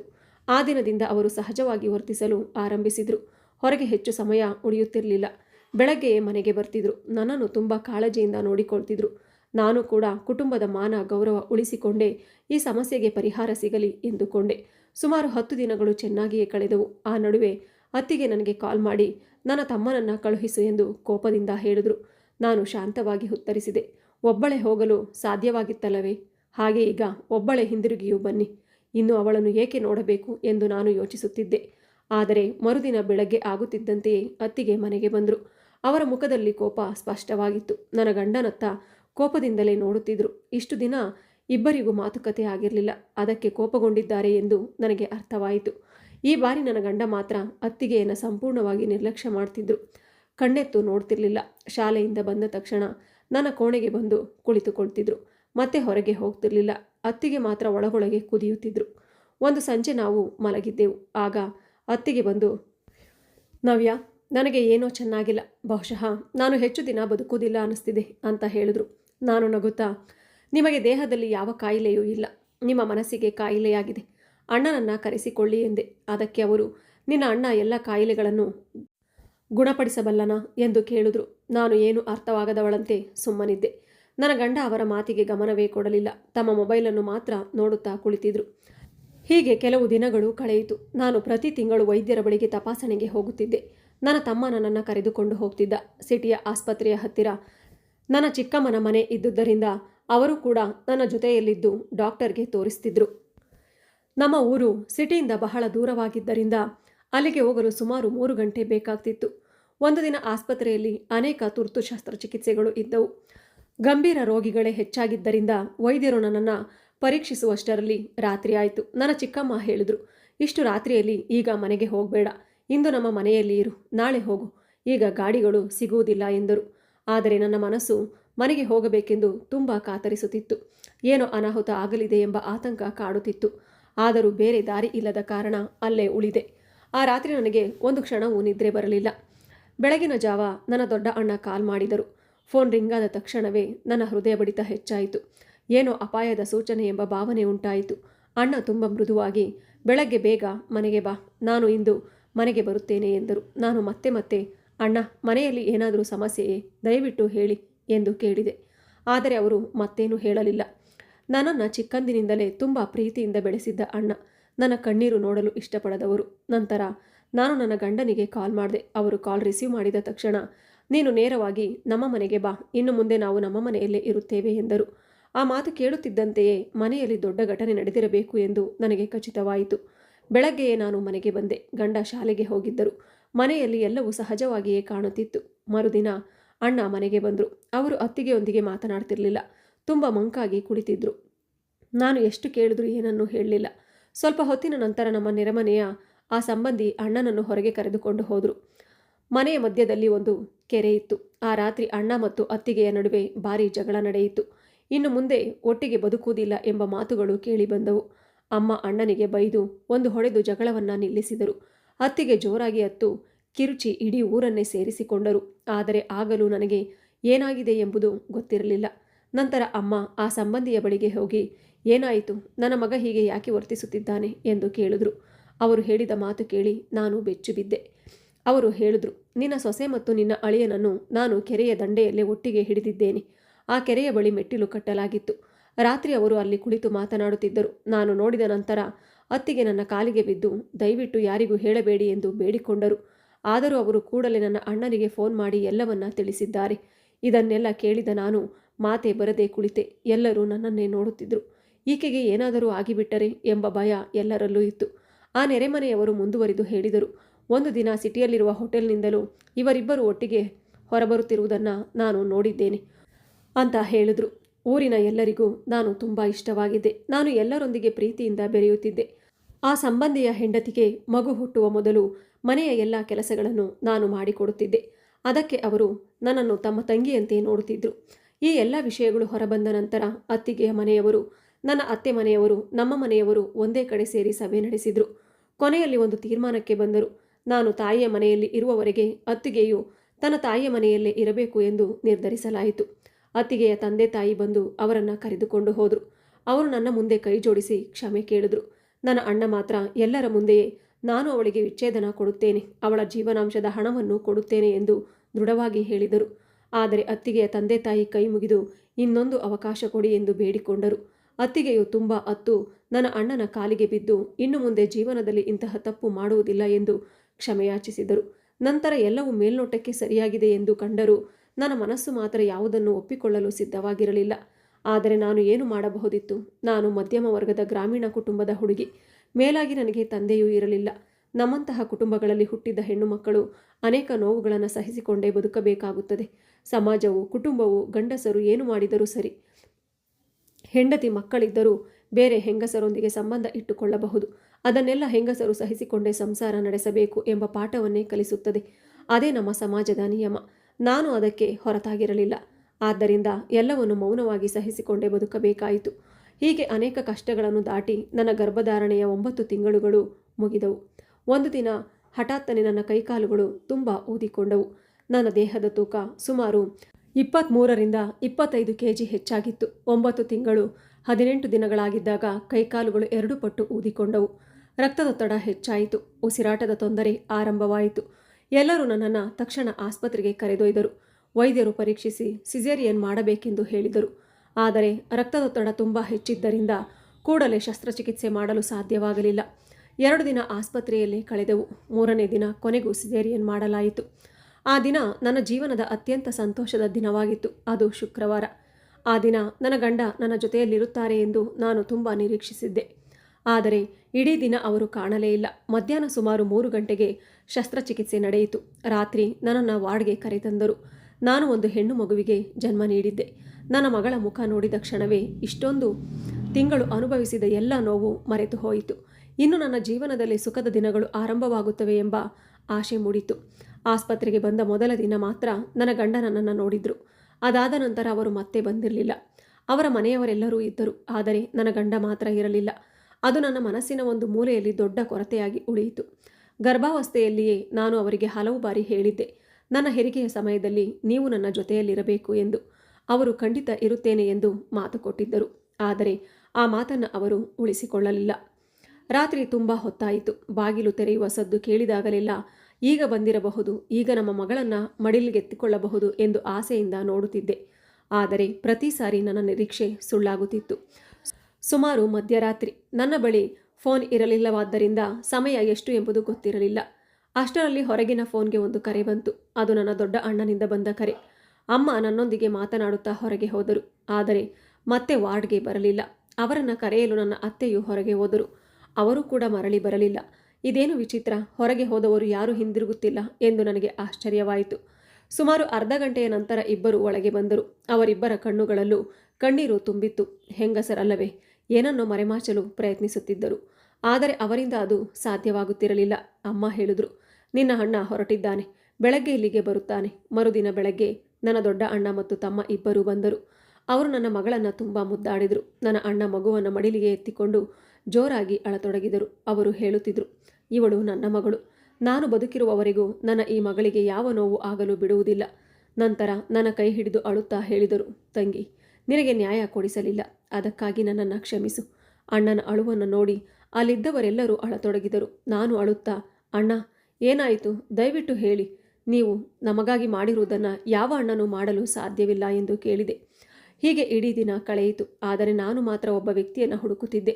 ನನ್ನ ಗಂಡನಿಗಾಗಿ ಕಾಯುತ್ತಲೇ ಇದ್ದೆ. ಆದರೂ ಅವರು ಬರಲಿಲ್ಲ. ಕೊನೆಗೆ ಅಮ್ಮನನ್ನು ಕೇಳಿದೆ, ಅಮ್ಮ, ನಿಮ್ಮ ಅಳಿಯ ಇನ್ನೂ ಬರಲಿಲ್ಲ ಯಾಕೆ? ಅವರಿಗೆ ಕರೆ ಮಾಡಿ ಬರಲು ಹೇಳಿ ಎಂದೆ. ಅದಕ್ಕೆ ನನ್ನ ಅತ್ತೆ, ಹೆಣ್ಣು ಮಗು ಹುಟ್ಟಿದ ಕಾರಣಕ್ಕೆ ಬಹುಶಃ ಅವನಿಗೆ ಬೇಸರವಾಗಿರಬಹುದು. ಮನೆಗೆ ಹೋದ ಮೇಲೆ ಮಗುವಿನ ಮುಖ ನೋಡಿದರೆ ಎಲ್ಲವೂ ಸರಿಯಾಗುತ್ತದೆ ಎಂದರು. ನಾನು ಹೇಳಿದೆ, ನನಗೆ ಹೆಣ್ಣು ಮಗು ಹುಟ್ಟುತ್ತದೆ ಎಂಬುದು ಅವರಿಗೆ ಮೊದಲೇ ಗೊತ್ತಿತ್ತು. ಆಗ ಅವರಿಗೆ ಯಾವುದೇ ತೊಂದರೆ ಇರಲಿಲ್ಲವಲ್ಲ ಎಂದಾಗ ಅಷ್ಟರಲ್ಲಿ ನನ್ನ ಅಣ್ಣ ಕೋಪದಿಂದ ಕೂಗಿದರು, ಇನ್ನೊಮ್ಮೆ ಆ ಮೃಗದ ಹೆಸರನ್ನು ನಿನ್ನ ಬಾಯಲ್ಲಿ ಹೇಳಬೇಡ, ನಿನ್ನನ್ನು ಮತ್ತೆ ಅವನ ಬಳಿಗೆ ಕಳಿಸುವುದಿಲ್ಲ ಎಂದು ಹೇಳಿ ನಂತರ ಅವರು ನನ್ನ ಅತ್ತೆಯ ಕಡೆ ತಿರುಗಿ, ನೀವು ಈಗಲೇ ಹೋಗಿ, ಇನ್ನು ಮುಂದೆ ನಿಮ್ಮ ಮನೆಯಿಂದ ಯಾರೂ ಇಲ್ಲಿ ಬರಬಾರದು. ನನ್ನ ತಂಗಿ ಮತ್ತೆ ನಿಮ್ಮ ಮನೆಗೆ ಹೋಗುವುದಿಲ್ಲ. ಇನ್ನು ಮುಂದೆ ನಿಮ್ಮೊಂದಿಗೆ ನಮ್ಮ ಯಾವುದೇ ಸಂಬಂಧವಿಲ್ಲ ಎಂದು ಸ್ಪಷ್ಟವಾಗಿ ಹೇಳಿದರು. ನಾನು ಅದನ್ನು ಕೇಳಿ ಬೆರಗಾಗಿ ಹೋದೆ. ಅಣ್ಣ ಹೀಗೆ ಯಾಕೆ ಮಾತನಾಡ್ತಿದ್ದಾರೆ? ಅವರು ಯಾರೊಂದಿಗೂ ಇಷ್ಟು ಕಠಿಣವಾಗಿ ವರ್ತಿಸುವವರಲ್ಲ. 2 ದಿನಗಳ ನಂತರ ಕೊನೆಗೂ ನನ್ನ ಮಗಳ ತಂದೆಯ ಬಗ್ಗೆ ಸತ್ಯ ಗೊತ್ತಾಯಿತು. ನನ್ನ ಹೆರಿಗೆ ಆದ ದಿನದಿಂದಲೇ ನನ್ನ ಗಂಡ ಮತ್ತು ನನ್ನ ಅತ್ತಿಗೆ ಇಬ್ಬರೂ ಕಾಣೆಯಾಗಿದ್ದರು. ಅಂದರೆ ಅವರು ಇಬ್ಬರು ಒಟ್ಟಿಗೆ ಓಡಿ ಹೋಗಿದ್ದರು. ನನಗೆ ಹೆಣ್ಣು ಮಗು ಹುಟ್ಟಿದ 2 ದಿನಗಳಲ್ಲೇ ತಮ್ಮ ಹೊಸ ಜೀವನವನ್ನು ಆರಂಭಿಸಲು ಹೊರಟಿದ್ದರು. ಒಮ್ಮೆ ಕೂಡ ತಮ್ಮ ಮಗುವಿನ ಬಗ್ಗೆ ಯೋಚಿಸಲಿಲ್ಲ. ಒಮ್ಮೆಯಾದರೂ ಬಂದು ಮಗಳ ಮುಖ ನೋಡಿ ಹೋಗಬಹುದಿತ್ತು. ಅವಳ ಮುಖ ನೋಡಿದ್ದರೆ ಬಹುಶಃ ಹೋಗಲು ಅವರ ಮನಸ್ಸೇ ಒಪ್ಪುತ್ತಿರಲಿಲ್ಲ. ಅವಳು ಅವರದೇ ರಕ್ತವಾಗಿದ್ದಳು. ಎಲ್ಲೋ ಒಂದು ಮೂಲೆಯಲ್ಲಿ ತಂದೆಯ ಪ್ರೀತಿ ಎಚ್ಚರಗೊಳ್ಳುತ್ತಿತ್ತು. ಆದರೆ ಹಾಗಾಗಲಿಲ್ಲ. ಇದನ್ನೆಲ್ಲ ನೋಡಿ ನಾನು ಹುಚ್ಚಿಯಂತಾಗಿದ್ದೆ. 2 ದಿನಗಳ ಹಿಂದೆ ದೊಡ್ಡ ಶಸ್ತ್ರಚಿಕಿತ್ಸೆ ಆಗಿತ್ತು. ಅದರ ನೋವಿನಿಂದಲೇ ಚೇತರಿಸಿಕೊಳ್ಳುವ ಮುನ್ನ ಇಂತಹ ದೊಡ್ಡ ಮಾನಸಿಕ ಆಘಾತವನ್ನು ಹೇಗೆ ಸಹಿಸಲಿ? ಅವರಿಗೆ ತಮ್ಮ ಗೌರವ, ಕುಟುಂಬ, ಸಮಾಜ ಯಾವುದೂ ನೆನಪಾಗಲಿಲ್ಲ. ಜನರು ಹೇಳುತ್ತಾರೆ, ಮನುಷ್ಯ ಪ್ರೀತಿಯಲ್ಲಿ ಹುಚ್ಚನಾದಾಗ ಒಳ್ಳೆಯದು ಕೆಟ್ಟದ್ದು ಎನ್ನುವ ವಿವೇಕ ಕಳೆದುಕೊಳ್ಳುತ್ತಾನೆ ಎಂದು. ಬಹುಶಃ ಅವರ ವಿಷಯದಲ್ಲೂ ಅದೇ ಆಗಿತ್ತು. ಆದರೆ ಅವರು ಸಾಮಾನ್ಯ ವ್ಯಕ್ತಿಯಲ್ಲ. ಅವರು ಒಬ್ಬ ಶಾಲಾ ಶಿಕ್ಷಕರಾಗಿದ್ದರು. ಒಬ್ಬ ಶಿಕ್ಷಕ ಎಂದರೆ 10 ಮಕ್ಕಳಿಗೆ ಆದರ್ಶವಾಗಿರಬೇಕು. ಆದರೆ ಅವರು ಹೀಗೆ ಮಾಡುತ್ತಾರೆ ಎಂದು ನಾನು ಕನಸಿನಲ್ಲೂ ಊಹಿಸಿರಲಿಲ್ಲ. ಇದನ್ನೆಲ್ಲ ಯೋಚಿಸುತ್ತಾ ನನ್ನ ರಕ್ತದೊತ್ತಡ ಮತ್ತೆ ಏರಿತು. ನಾನು ಮತ್ತೆ ಅಸ್ವಸ್ಥಳಾದೆ. ನನ್ನನ್ನು ಆಸ್ಪತ್ರೆಗೆ ಕರೆದೊಯ್ದು ಆಕ್ಸಿಜನ್ ನೀಡಲಾಯಿತು. 1 ವಾರ ಆಸ್ಪತ್ರೆಯಲ್ಲಿದ್ದ ನಂತರ ಮನೆಗೆ ಹಿಂತಿರುಗಿದೆ. ಆಗ ನಾನು ಬಹುತೇಕ ಮಾನಸಿಕವಾಗಿ ಕುಸಿದಿದ್ದೆ. ಇಷ್ಟೆಲ್ಲ ನಡೆದರೂ ಅವರು ತಪ್ಪು ಮಾಡಿದ್ದಾರೆ, ಒಂದು ದಿನ ಮರಳಿ ಬರುತ್ತಾರೆ ಎಂದು ನನ್ನನ್ನೇ ನಾನು ಸಮಾಧಾನಪಡಿಸಿಕೊಂಡಿದ್ದೆ. ಆದರೆ ಅವರು ಅತ್ತಿಗೆಯೊಂದಿಗೆ ಓಡಿ ಹೋಗುತ್ತಾರೆ ಎಂದು ಮಾತ್ರ ಎಂದಿಗೂ ಊಹಿಸಿರಲಿಲ್ಲ. ನನ್ನ ಪುಟ್ಟ ಮಗಳನ್ನು ಸರಿಯಾಗಿ ನೋಡಿಕೊಳ್ಳಲಾಗುತ್ತಿರಲಿಲ್ಲ. ಹಗಲು ರಾತ್ರಿ ಅಳುತ್ತಲೇ ಇದ್ದೆ. ಎಷ್ಟೋ ರಾತ್ರಿ ನಿದ್ದೆ ಇಲ್ಲದೆ ಕಳೆದಿದ್ದೇನೆ. ಅದನ್ನು ನಾನು ಮತ್ತು ನನ್ನ ಭಗವಂತ ಮಾತ್ರ ಬಲ್ಲೆವು. ಪ್ರತಿದಿನ ಅವರಿಗೆ ಕರೆ ಮಾಡುತ್ತಿದ್ದೆ. ಪರಿಚಿತರಾದ ಎಲ್ಲರಿಗೂ ಅಳುತ್ತಾ ಅವರು ಮಾಡಿದ ಎಲ್ಲವನ್ನು ನಾನು ಮರೆತು ಬಿಡುತ್ತೇನೆ. ಆದರೂ ಅವರನ್ನು ನನ್ನ ಬಳಿಗೆ ಕರೆತನ್ನಿ, ಅವರಿಲ್ಲದೆ ನನ್ನ ಜೀವನಕ್ಕೆ ಅರ್ಥವೇ ಇಲ್ಲ ಎಂದು ಬೇಡಿಕೊಳ್ಳುತ್ತಿದ್ದೆ. ಒಂದು ದಿನದಲ್ಲಿ 1000 ಬಾರಿ ಅವರ ಫೋನ್ಗೆ ಕಾಲ್ ಮಾಡುತ್ತಿದ್ದೆ. ಆದರೆ ಅವರ ಫೋನ್ ಯಾವಾಗಲೂ ಸ್ವಿಚ್ ಆಫ್ ಆಗಿರ್ತಿತ್ತು. ತಿನ್ನದೆ ಮಲಗದೆ ನಾನು ಸಂಪೂರ್ಣ ಕುಸಿದು ಹೋಗಿದ್ದೆ. ಎಲ್ಲರೂ ಇವಳು ಹೀಗೆ ಇದ್ದರೆ ಹುಚ್ಚಿಯಾಗಿ ಬಿಡುತ್ತಾಳೆ ಎಂದು ಹೇಳುತ್ತಿದ್ದರು. ಹಿಂದೆ ಎಷ್ಟೇ ಕಷ್ಟ ಬಂದರೂ ನಾನು ಎಂದಿಗೂ ಹೀಗೆ ಕುಸಿದು ಹೋಗಿರಲಿಲ್ಲ. ಆದರೆ ಈ ಬಾರಿ ನನ್ನನ್ನೇ ನಾನು ಹಿಡಿದುಕೊಳ್ಳಲಾಗುತ್ತಿರಲಿಲ್ಲ. ಒಂದು ದಿನ ಇದ್ದಕ್ಕಿದ್ದಂತೆ ಅವರು ತಮ್ಮ ತಾಯಿಗೆ ಕಾಲ್ ಮಾಡಿದ್ರು. ಅಮ್ಮ ಅವರಿಗೆ ತುಂಬ ಬೈದರು.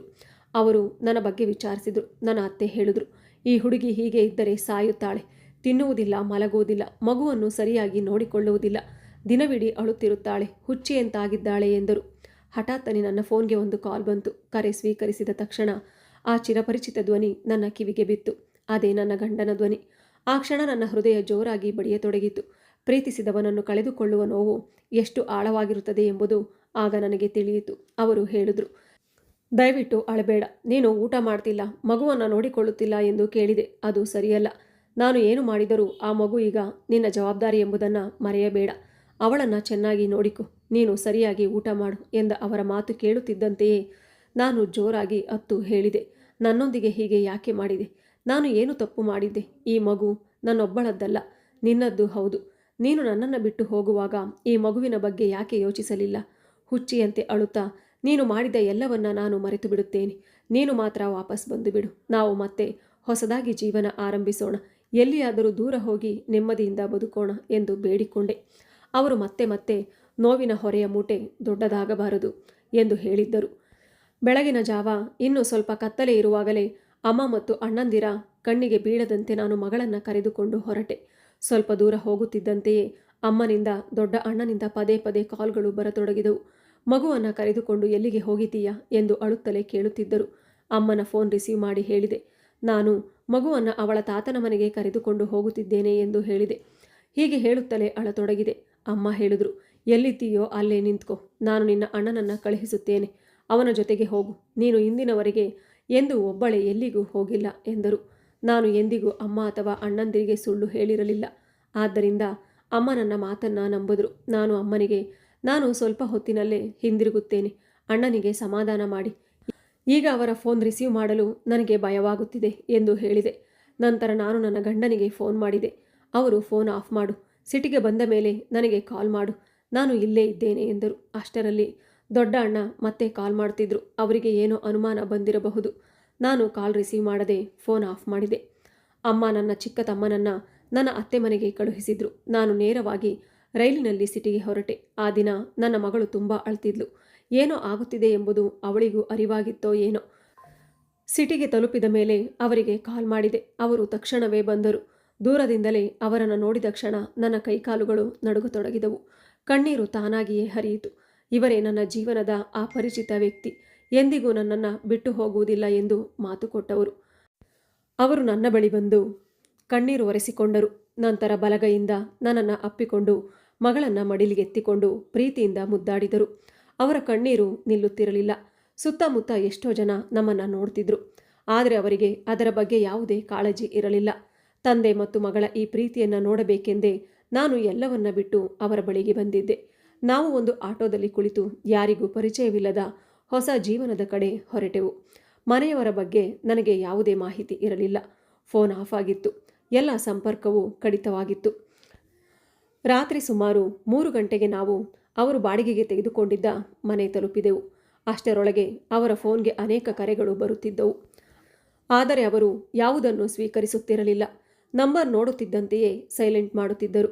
ಮನೆಗೆ ಬಂದ ಕೂಡಲೇ ಅವರು ಮತ್ತೆ ನನ್ನ ಕಾಲಿಗೆ ಬಿದ್ದು ಅಳುತ್ತಾ ಕ್ಷಮೆ ಕೇಳತೊಡಗಿದರು.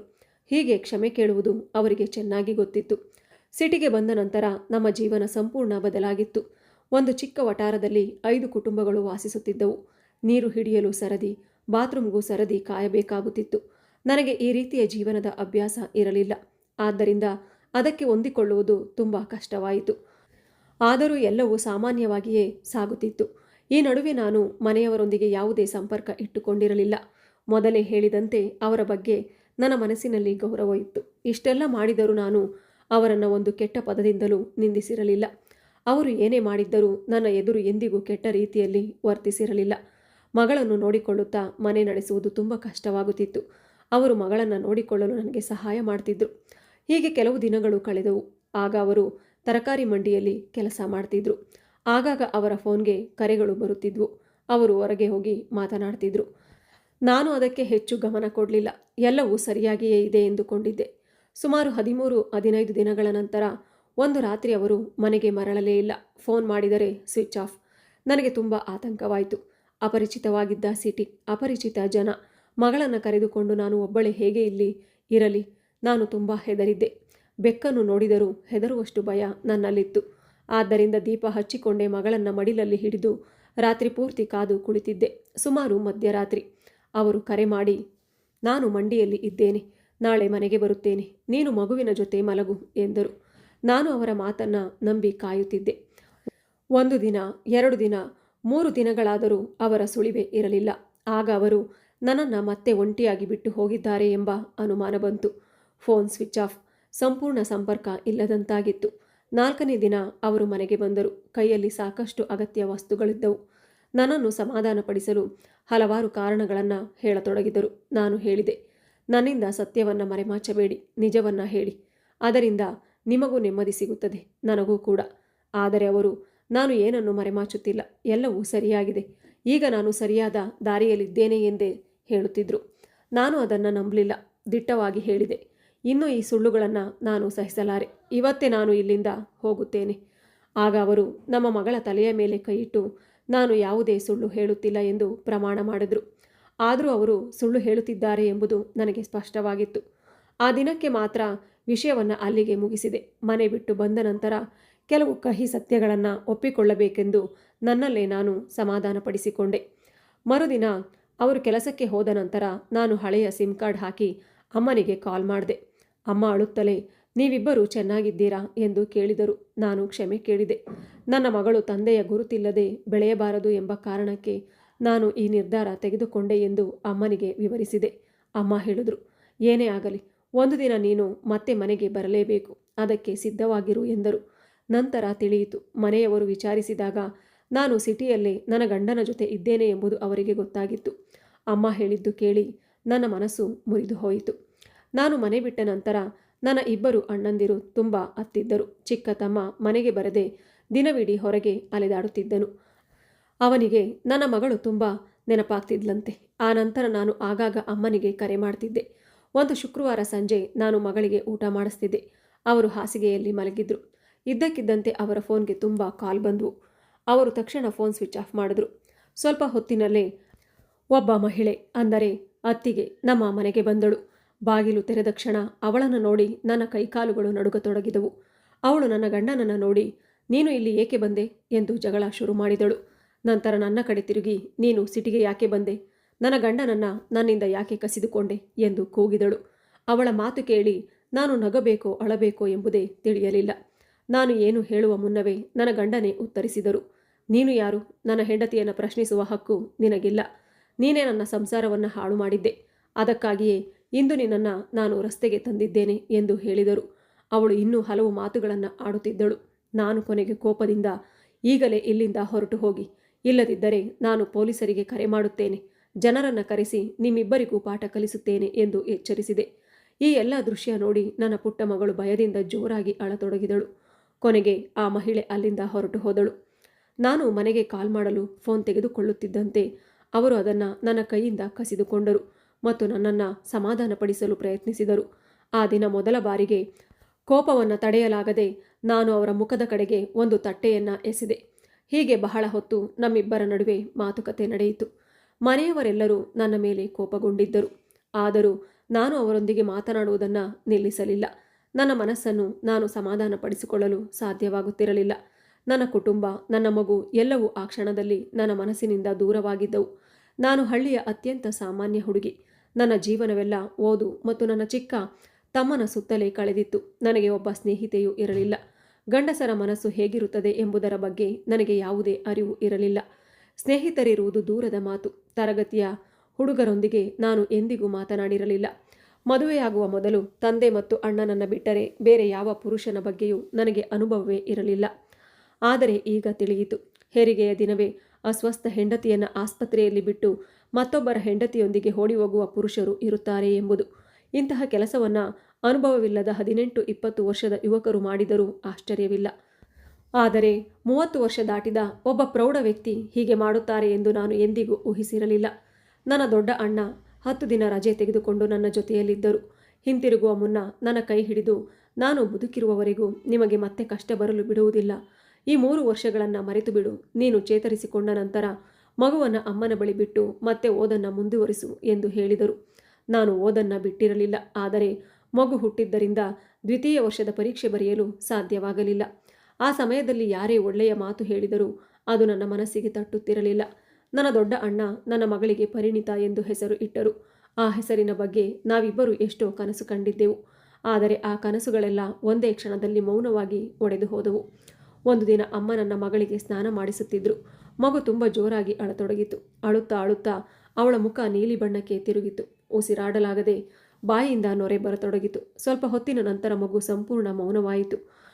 ಅಮ್ಮ ಅವಳನ್ನು ಎದೆಗೆ ಹಚ್ಚಿಕೊಂಡೇ ಜೋರಾಗಿ ಕಿರುಚಿದರು. ನನ್ನ ತಮ್ಮ ಕೂಡ ಅಳತೊಡಗಿದರು. ನಾನು ಓಡಿ ಹೋಗಿ ನನ್ನ ಮಗಳನ್ನು ಎದೆಗೆ ಅಪ್ಪಿಕೊಂಡೆ. ಆ ಕ್ಷಣವೇ ಮೊದಲ ಬಾರಿಗೆ ನನ್ನ ಮಗಳ ಮೇಲಿನ ಅಪಾರ ಪ್ರೀತಿಯನ್ನು ಅನುಭವಿಸಿದೆ. ಇವಳೇ ನನ್ನ ಬದುಕಿನ ಆಧಾರ. ಇವಳು ಇಲ್ಲದಿದ್ದರೆ ನಾನು ಸಂಪೂರ್ಣವಾಗಿ ಕುಸಿದು ಹೋಗುತ್ತೇನೆ ಎಂದು ನನಗೆ ಅನಿಸಿತು. ಆ ದಿನವೇ ನಾನು ನಿರ್ಧರಿಸಿದೆ, ಇನ್ನು ಮುಂದೆ ನನ್ನ ಮಗಳಿಗೆ ಯಾವುದೇ ನೋವು ಕೊಡಬಾರದು, ಅವಳನ್ನು ನನ್ನಂತೆಯೇ ಧೈರ್ಯವಂತಳಾಗಿ ಬೆಳೆಸಬೇಕು ಎಂದು. ಆ ನಂತರ ಮಗಳನ್ನು ಜೊತೆ ಮಾಡಿಕೊಂಡು ಜೀವನದಲ್ಲಿ ಸ್ವಲ್ಪ ನೆಮ್ಮದಿ ಕಾಣಿಸತೊಡಗಿತು. ಆದರೂ ಮನಸ್ಸಿನ ನೋವು ಮಾತ್ರ ಹಾಗೆಯೇ ಇತ್ತು. ಆ ನೋವನ್ನು ಯಾರೊಂದಿಗೂ ಹಂಚಿಕೊಳ್ಳಲಾಗಲಿಲ್ಲ. ಹೀಗೆ 4 ತಿಂಗಳು ಕಳೆಯಿತು. ಈ ನಡುವೆ ನನ್ನ ಗಂಡ ಆಗಾಗ ಫೋನ್ ಮಾಡ್ತಿದ್ರು. ನಾವು ಕೆಲವೊಮ್ಮೆ ಮಾತನಾಡ್ತಿದ್ವು. ಒಂದು ದಿನ ಅವರು ಅಳುತ್ತಾ ಕಾಲ್ ಮಾಡಿ, ನವ್ಯ, ನಾನು ಮತ್ತೆ ನಿನ್ನ ಬಳಿಗೆ ಬರಲು ಬಯಸುತ್ತೇನೆ. ನೀನು, ನಾನು ಮತ್ತು ನಮ್ಮ ಮಗಳು, ನಾವು ಮತ್ತೆ ಒಟ್ಟಿಗೆ ಹೊಸದಾಗಿ ಸಂಸಾರ ಮಾಡೋಣ ಎಂದರು. ಆದರೆ ಅದು ಹೇಗೆ ಸಾಧ್ಯ? ಅವರ ಗೌರವ ಈಗಾಗಲೇ ಸಂಪೂರ್ಣವಾಗಿ ಹಾಳಾಗಿತ್ತು. ನನ್ನ ಅಣ್ಣ ಅವರಿಗೆ ಎದುರಾದರೆ ಜೀವಂತ ಬಿಡುವುದಿಲ್ಲ. ನಾನು ಇನ್ನೂ ಅವರೊಂದಿಗೆ ಮಾತನಾಡುತ್ತಿದ್ದೇನೆ ಎಂಬುದು ತಿಳಿದರೆ ನನ್ನನ್ನು ಕ್ಷಮಿಸುವುದಿಲ್ಲ. ನನ್ನ ಅಣ್ಣ ತುಂಬ ಹಠದ ಸ್ವಭಾವದವರು. ಒಮ್ಮೆ ಕೋಪ ಬಂದರೆ ಅಮ್ಮನ ಹೊರತು ಬೇರೆ ಯಾರಿಗೂ ಅವರನ್ನು ತಡೆಯಲು ಸಾಧ್ಯವಿಲ್ಲ. ಇವೆಲ್ಲ ತಿಳಿದಿದ್ದರೂ ಗಂಡನಿಲ್ಲದೆ ಬದುಕುವುದು ನನಗೆ ಅಸಹನೀಯವಾಗಿತ್ತು. ಪ್ರತಿದಿನವೂ ಅವರ ನೆನಪು ನನ್ನ ಹೃದಯವನ್ನು ನೋಯಿಸುತ್ತಿತ್ತು. ಆ ನೋವನ್ನು ಕಡಿಮೆ ಮಾಡಬಲ್ಲವರು ಅವರೊಬ್ಬರೇ ಎಂದು ನನಗೆ ಅನಿಸುತ್ತಿತ್ತು. ಕೆಲವು ದಿನಗಳ ನಂತರ ನಾನು ಒಂದು ದೃಢ ನಿರ್ಧಾರಕ್ಕೆ ಬಂದೆ. ನಾನು ಮತ್ತೆ ಅವರ ಬಳಿಗೆ ಹೋಗುತ್ತೇನೆ. 2ನೇ ಮದುವೆಯ ಬಗ್ಗೆ ನಾನು ಕನಸಿನಲ್ಲೂ ಯೋಚಿಸಲಿಲ್ಲ. ನನ್ನ ಮಗಳು ತಂದೆಯ ಗುರುತು ಮತ್ತು ಪ್ರೀತಿ ಇಲ್ಲದೆ ಬೆಳೆಯಬೇಕು ಎಂಬ ಕಲ್ಪನೆಯನ್ನು ಸಹಿಸಲಿಲ್ಲ. ಕೊನೆಗೆ ಅದೇ ನನ್ನ ಅಂತಿಮ ನಿರ್ಧಾರವಾಯಿತು. ಅವರು ನನಗೆ ಒಂದು ರಹಸ್ಯ ಸಂಖ್ಯೆಯನ್ನು ನೀಡಿ ನನ್ನ ನಿರ್ಧಾರವನ್ನು ಅದಕ್ಕೆ ತಿಳಿಸು ಎಂದರು. ಅವರ ಜೊತೆ ಓಡಿ ಹೋದ ಆ ಮಹಿಳೆಯ ಬಗ್ಗೆ ಕೇಳಿದಾಗ ನಾನು ಅವಳನ್ನು ಬಿಟ್ಟು ಬಿಟ್ಟಿದ್ದೇನೆ, ಅವಳೊಂದಿಗೆ ಇನ್ನು ಮುಂದೆ ಬದುಕುವುದಿಲ್ಲ ಎಂದು ಹೇಳಿದರು. ನಾನು ಅವರ ಪ್ರತಿಯೊಂದು ಮಾತನ್ನು ನಂಬಿಬಿಟ್ಟೆ. ನನ್ನ ಚಿಕ್ಕ ತಮ್ಮನ ದಿನವೂ ನನ್ನ ಮಗಳ ಮುಖ ನೋಡಿ ಆರಂಭವಾಗುತ್ತಿತ್ತು. ಅವಳ ಅಳು, ನಗು, ಚಿಕ್ಕ ಚಿಕ್ಕ ಶಬ್ದಗಳನ್ನು ಮೊಬೈಲ್ನಲ್ಲಿ ದಾಖಲಿಸಿಕೊಂಡು ಮತ್ತೆ ಮತ್ತೆ ಕೇಳುತ್ತಿದ್ದ. 4-5 ತಿಂಗಳ ಮಗುವನ್ನು 2 ವರ್ಷದ ಮಗುವಿನಂತೆ ಮಡಿಲಲ್ಲಿ ಹೊತ್ತುಕೊಂಡು ತಿರುಗಾಡುತ್ತಿದ್ದ. ನಾನು ತಾಯಿಯಾಗಿ ಮಾಡದಷ್ಟು ಕಾಳಜಿಯನ್ನು ನನ್ನ ತಮ್ಮ ನನ್ನ ಮಗಳಿಗಾಗಿ ತೋರಿಸುತ್ತಿದ್ದ. ಮಗು ಬಟ್ಟೆ ಒದ್ದೆ ಮಾಡಿಕೊಂಡ ಕೂಡಲೇ ತಕ್ಷಣ ಬದಲಿಸುತ್ತಿದ್ದ. ಚಳಿ ಆಗಬಾರದೆಂದು ಮೈ ತುಂಬ ಸ್ವೆಟರ್ ಹಾಕುತ್ತಿದ್ದ. ನನ್ನ ದೊಡ್ಡ ಅಣ್ಣ ಕೂಡ ಫೋನನ್ನು ಕಿವಿಯ ಬಳಿ ಹಿಡಿದುಕೊಂಡೇ ನನ್ನ ಮಗಳು ಯಾವಾಗ ಅಳುತ್ತಾಳೆ, ಯಾವಾಗ ಸದ್ದು ಮಾಡುತ್ತಾಳೆ ಎಂದು ಕೇಳಲು ಕಾಯುತ್ತಿದ್ದರು. ಇವೆಲ್ಲವೂ ನನ್ನ ಮನಸ್ಸಿನಲ್ಲಿ ಸುತ್ತುತ್ತಲೇ ಇತ್ತು. ನಾನು ಹೋದರೆ ಇವರು ಹೇಗಿರುತ್ತಾರೆ, ನನ್ನ ಮೇಲೆ ಕೋಪಗೊಳ್ಳುವರಾ ಎಂಬ ಯೋಚನೆಗಳಿಂದ ನನ್ನ ತಲೆ ಸುತ್ತುತ್ತಿತ್ತು. ಅಷ್ಟರಲ್ಲಿ ಅವರು ಮತ್ತೆ ಕಾಲ್ ಮಾಡಿ ನನ್ನ ಅಂತಿಮ ನಿರ್ಧಾರ ಏನು ಎಂದು ಕೇಳಿದರು. ನಾನು ಸ್ಪಷ್ಟವಾಗಿ ಹೇಳಿದೆ, ನಾನು ನಿನ್ನ ಬಳಿಗೆ ಬರುತ್ತೇನೆ ಎಂದು. ಅವರು ಉಳಿದುಕೊಳ್ಳಲು ಮನೆ ನೋಡಿದ್ದರು. ನೀನು ಮನೆಯವರ ಮುದ್ದಿನ ಮಗಳು, ಮನೆಯಿಂದ ಏನನ್ನು ತೆಗೆದುಕೊಂಡು ಬರಬೇಡ, ಕೆಲವು ದಿನಗಳಲ್ಲಿ ಎಲ್ಲವೂ ಸರಿಯಾಗುತ್ತದೆ ಎಂದು ನನ್ನನ್ನು ಸಮಾಧಾನಪಡಿಸಿದರು. ಕೊನೆಗೆ ಎಲ್ಲವೂ ನಿಶ್ಚಯವಾಯಿತು. ಹೇಗೆ ಹೋಗಬೇಕು, ಎಲ್ಲಿ ಇರಬೇಕು ಎಂಬುದು ತೀರ್ಮಾನವಾಯಿತು. ಅವರು ನಮ್ಮ ರೈಲ್ವೆ ನಿಲ್ದಾಣಕ್ಕೆ ಬರುತ್ತಾರೆ. ನಾನು ನನ್ನ ಮಗಳನ್ನು ಕರೆದುಕೊಂಡು ಒಬ್ಬಳೇ ಅಲ್ಲಿಗೆ ಹೋಗಬೇಕು. ಅದು ಜೂನ್ 9ನೇ ತಾರೀಕು. ಮಗಳಿಗೆ ಬೇಕಾದ ಕೆಲವು ಅಗತ್ಯ ವಸ್ತುಗಳನ್ನು ಮಾತ್ರ ತೆಗೆದುಕೊಂಡೆ. ನನಗೆ ಬೇಕಾದ ಯಾವುದೇ ವಸ್ತುವನ್ನು ತೆಗೆದುಕೊಳ್ಳಲಿಲ್ಲ. ಮಗಳನ್ನು ಕರೆದುಕೊಂಡು ಹೋಗುವಾಗ ದೊಡ್ಡ ಚೀಲ ಹೊರುವುದು ಕಷ್ಟವಾಗುತ್ತಿತ್ತು. ಇದನ್ನೆಲ್ಲ ನೆನೆದು ನನ್ನ ಕಣ್ಣೀರು ಹರಿಯುತ್ತಿತ್ತು. ನಾನು ನೆನಪಿನಿಂದ ವಾಸ್ತವಕ್ಕೆ ಬಂದಾಗ ನಾನು ಎಸೆದ ತಟ್ಟೆ ಅವರ ಮೂಗಿಗೆ ಬಡಿದು ರಕ್ತ ಹರಿಯತೊಡಗಿತು. ನಾನು ನೋಡಿದರೂ ನೋಡದಂತೆ ಇದ್ದೆ. ನನ್ನ ಮಗಳು ಜೋರಾಗಿ ಅಳತೊಡಗಿದಳು. ನಾನು ಅವಳನ್ನು ಸಮಾಧಾನಪಡಿಸುತ್ತಿದ್ದೆ. ಅವರು ಆಗ ಹೇಳಿದರು, ನಾನು ಮಾಡಿದ ತಪ್ಪಿಗೆ ಕ್ಷಮಿಸು, ನನಗೆ ಸ್ವಲ್ಪ ಸಹಾಯ ಮಾಡು. ಈ ಎಲ್ಲ ಗೊಂದಲದಿಂದ ಹೊರಬರಲು ಬಯಸುತ್ತೇನೆ. ಇನ್ನು ಹೀಗೆ ಅಲೆದಾಡಿ ಬದುಕುವುದು ನನಗೆ ಇಷ್ಟವಿಲ್ಲ. ನಿನ್ನನ್ನು, ನಮ್ಮ ಮಗಳನ್ನು ಕರೆದುಕೊಂಡು ನೆಮ್ಮದಿಯಾಗಿ ಬದುಕಲು ಬಯಸುತ್ತೇನೆ. ಹೀಗೆ ಹೇಳುತ್ತಾ ಮತ್ತೆ ನನ್ನ ಕಾಲುಗಳನ್ನು ಹಿಡಿದು ಅಳತೊಡಗಿದರು. ನಾನು ಕೋಪದಿಂದ ಅವರನ್ನು ಕಾಲಿನಿಂದ ತಳ್ಳಿಬಿಟ್ಟೆ. ನಾನು ಎಷ್ಟು ಬಾರಿ ತಳ್ಳಿದರೂ ಅವರು ಮತ್ತೆ ಮತ್ತೆ ನನ್ನ ಕಾಲುಗಳನ್ನು ಹಿಡಿದು ಬೇಡಿಕೊಳ್ಳುತ್ತಲೇ ಇದ್ದರು. ಸುತ್ತಮುತ್ತಲಿನ ಎಲ್ಲರೂ ನಮ್ಮ ಜಗಳವನ್ನು ಕೇಳಿದ್ದರು. ಅದರಿಂದ ನನ್ನ ಮನಸ್ಸು ಇನ್ನಷ್ಟು ನೋವಿನಿಂದ ತುಂಬಿತು. ಈ ಬಾರಿ ಅವರನ್ನು ಯಾವುದೇ ಕಾರಣಕ್ಕೂ ಕ್ಷಮಿಸಬಾರದು ಎಂದು ನಾನು ನಿರ್ಧರಿಸಿದೆ. ರಾತ್ರಿ ಆಗಿದ್ದರಿಂದ ಬೆಳಗ್ಗೆ ಅವರು ಕೆಲಸಕ್ಕೆ ಹೋದ ತಕ್ಷಣ ಮಗುವನ್ನು ಕರೆದುಕೊಂಡು ಮನೆಗೆ ಹಿಂದಿರುಗಬೇಕು. ಅಮ್ಮ ಮತ್ತು ಅಣ್ಣಂದಿರ ಬಳಿ ಕ್ಷಮೆ ಕೇಳಬೇಕು ಎಂದು ಯೋಚಿಸಿದೆ. ರಾತ್ರಿ ಸುಮಾರು 2 ಗಂಟೆಗೆ ಅವರು ಎದ್ದು ಮತ್ತೆ ನನ್ನನ್ನು ಬಿಗಿಯಾಗಿ ಅಪ್ಪಿಕೊಂಡು ಜೋರಾಗಿ ಅಳತೊಡಗಿದರು. ಮತ್ತೆ ಮತ್ತೆ ಒಂದೇ ಒಂದು ಅವಕಾಶ ಕೊಡು ಎಂದು ಬೇಡಿಕೊಳ್ಳುತ್ತಿದ್ದರು. ಹುಚ್ಚನಂತೆ ಅಳುತ್ತಾ ನನ್ನನ್ನು ಅಪ್ಪಿಕೊಂಡಿದ್ದರು. ಅವರ ಕಣ್ಣೀರು ನೋಡಿದಾಗ ನನ್ನ ಮನಸ್ಸು ಮತ್ತೆ ಮೃದುವಾಗತೊಡಗಿತು. ಆದರೂ ಏನು ಮಾಡಬೇಕೆಂದು ನನಗೆ ಅರ್ಥವಾಗುತ್ತಿರಲಿಲ್ಲ. ಬೆಳಗ್ಗೆ ಅವರು ಕೆಲಸಕ್ಕೂ ಹೋಗಲಿಲ್ಲ. ಇಂದು ಆಫೀಸಿಗೆ ಹೋಗುವುದಿಲ್ಲ. ಇವತ್ತು ನಿಮ್ಮಿಬ್ಬರನ್ನು ಹೊರಗೆ ಕರೆದುಕೊಂಡು ಸುತ್ತಾಡಿಸುತ್ತೇನೆ ಎಂದರು. ನಾನು ಅವರೊಂದಿಗೆ ಒಂದು ಮಾತನ್ನು ಆಡಲಿಲ್ಲ. ಅವರು ಹೊರಗಿನಿಂದ ಇಡ್ಲಿ ಸಾಂಬಾರ್ ತಂದು ಕೊಟ್ಟರು. ಅಡುಗೆ ಮಾಡಬೇಡ ಎಂದರು. ನಾನು ಏನನ್ನೂ ತಿನ್ನಲಿಲ್ಲ. ಅವರು ಬಲವಂತವಾಗಿ ನನಗೆ ತಿನ್ನಿಸಿದರು. ನನ್ನನ್ನು ನಗಿಸಲು ಎಷ್ಟೋ ಪ್ರಯತ್ನ ಮಾಡಿದರು. ಆದರೂ ನಾನು ಅವರೊಂದಿಗೆ ಮಾತನಾಡಲಿಲ್ಲ, ನಗಲೂ ಇಲ್ಲ. ನಂತರ ಅವರು ಬಲವಂತವಾಗಿ ನನ್ನನ್ನು ಹೊರಗೆ ಹೋಗಲು ರೆಡಿ ಮಾಡಿಸಿದರು. ಈಗಲೇ ಮನೆಗೆ ಹೋಗಲು ಆಗುವುದಿಲ್ಲ. ಜನಸಂದಣಿಯಲ್ಲಿ ಇದ್ದರೆ ಇವರ ಮುಖವನ್ನು ಕಡಿಮೆ ನೋಡಬೇಕಾಗುತ್ತದೆ ಎಂದುಕೊಂಡು ಅವರ ಜೊತೆಗೆ ಹೊರಟೆ. ನಾವು ಬಹಳ ದೂರದವರೆಗೆ ಸುತ್ತಾಡಿದೆವು.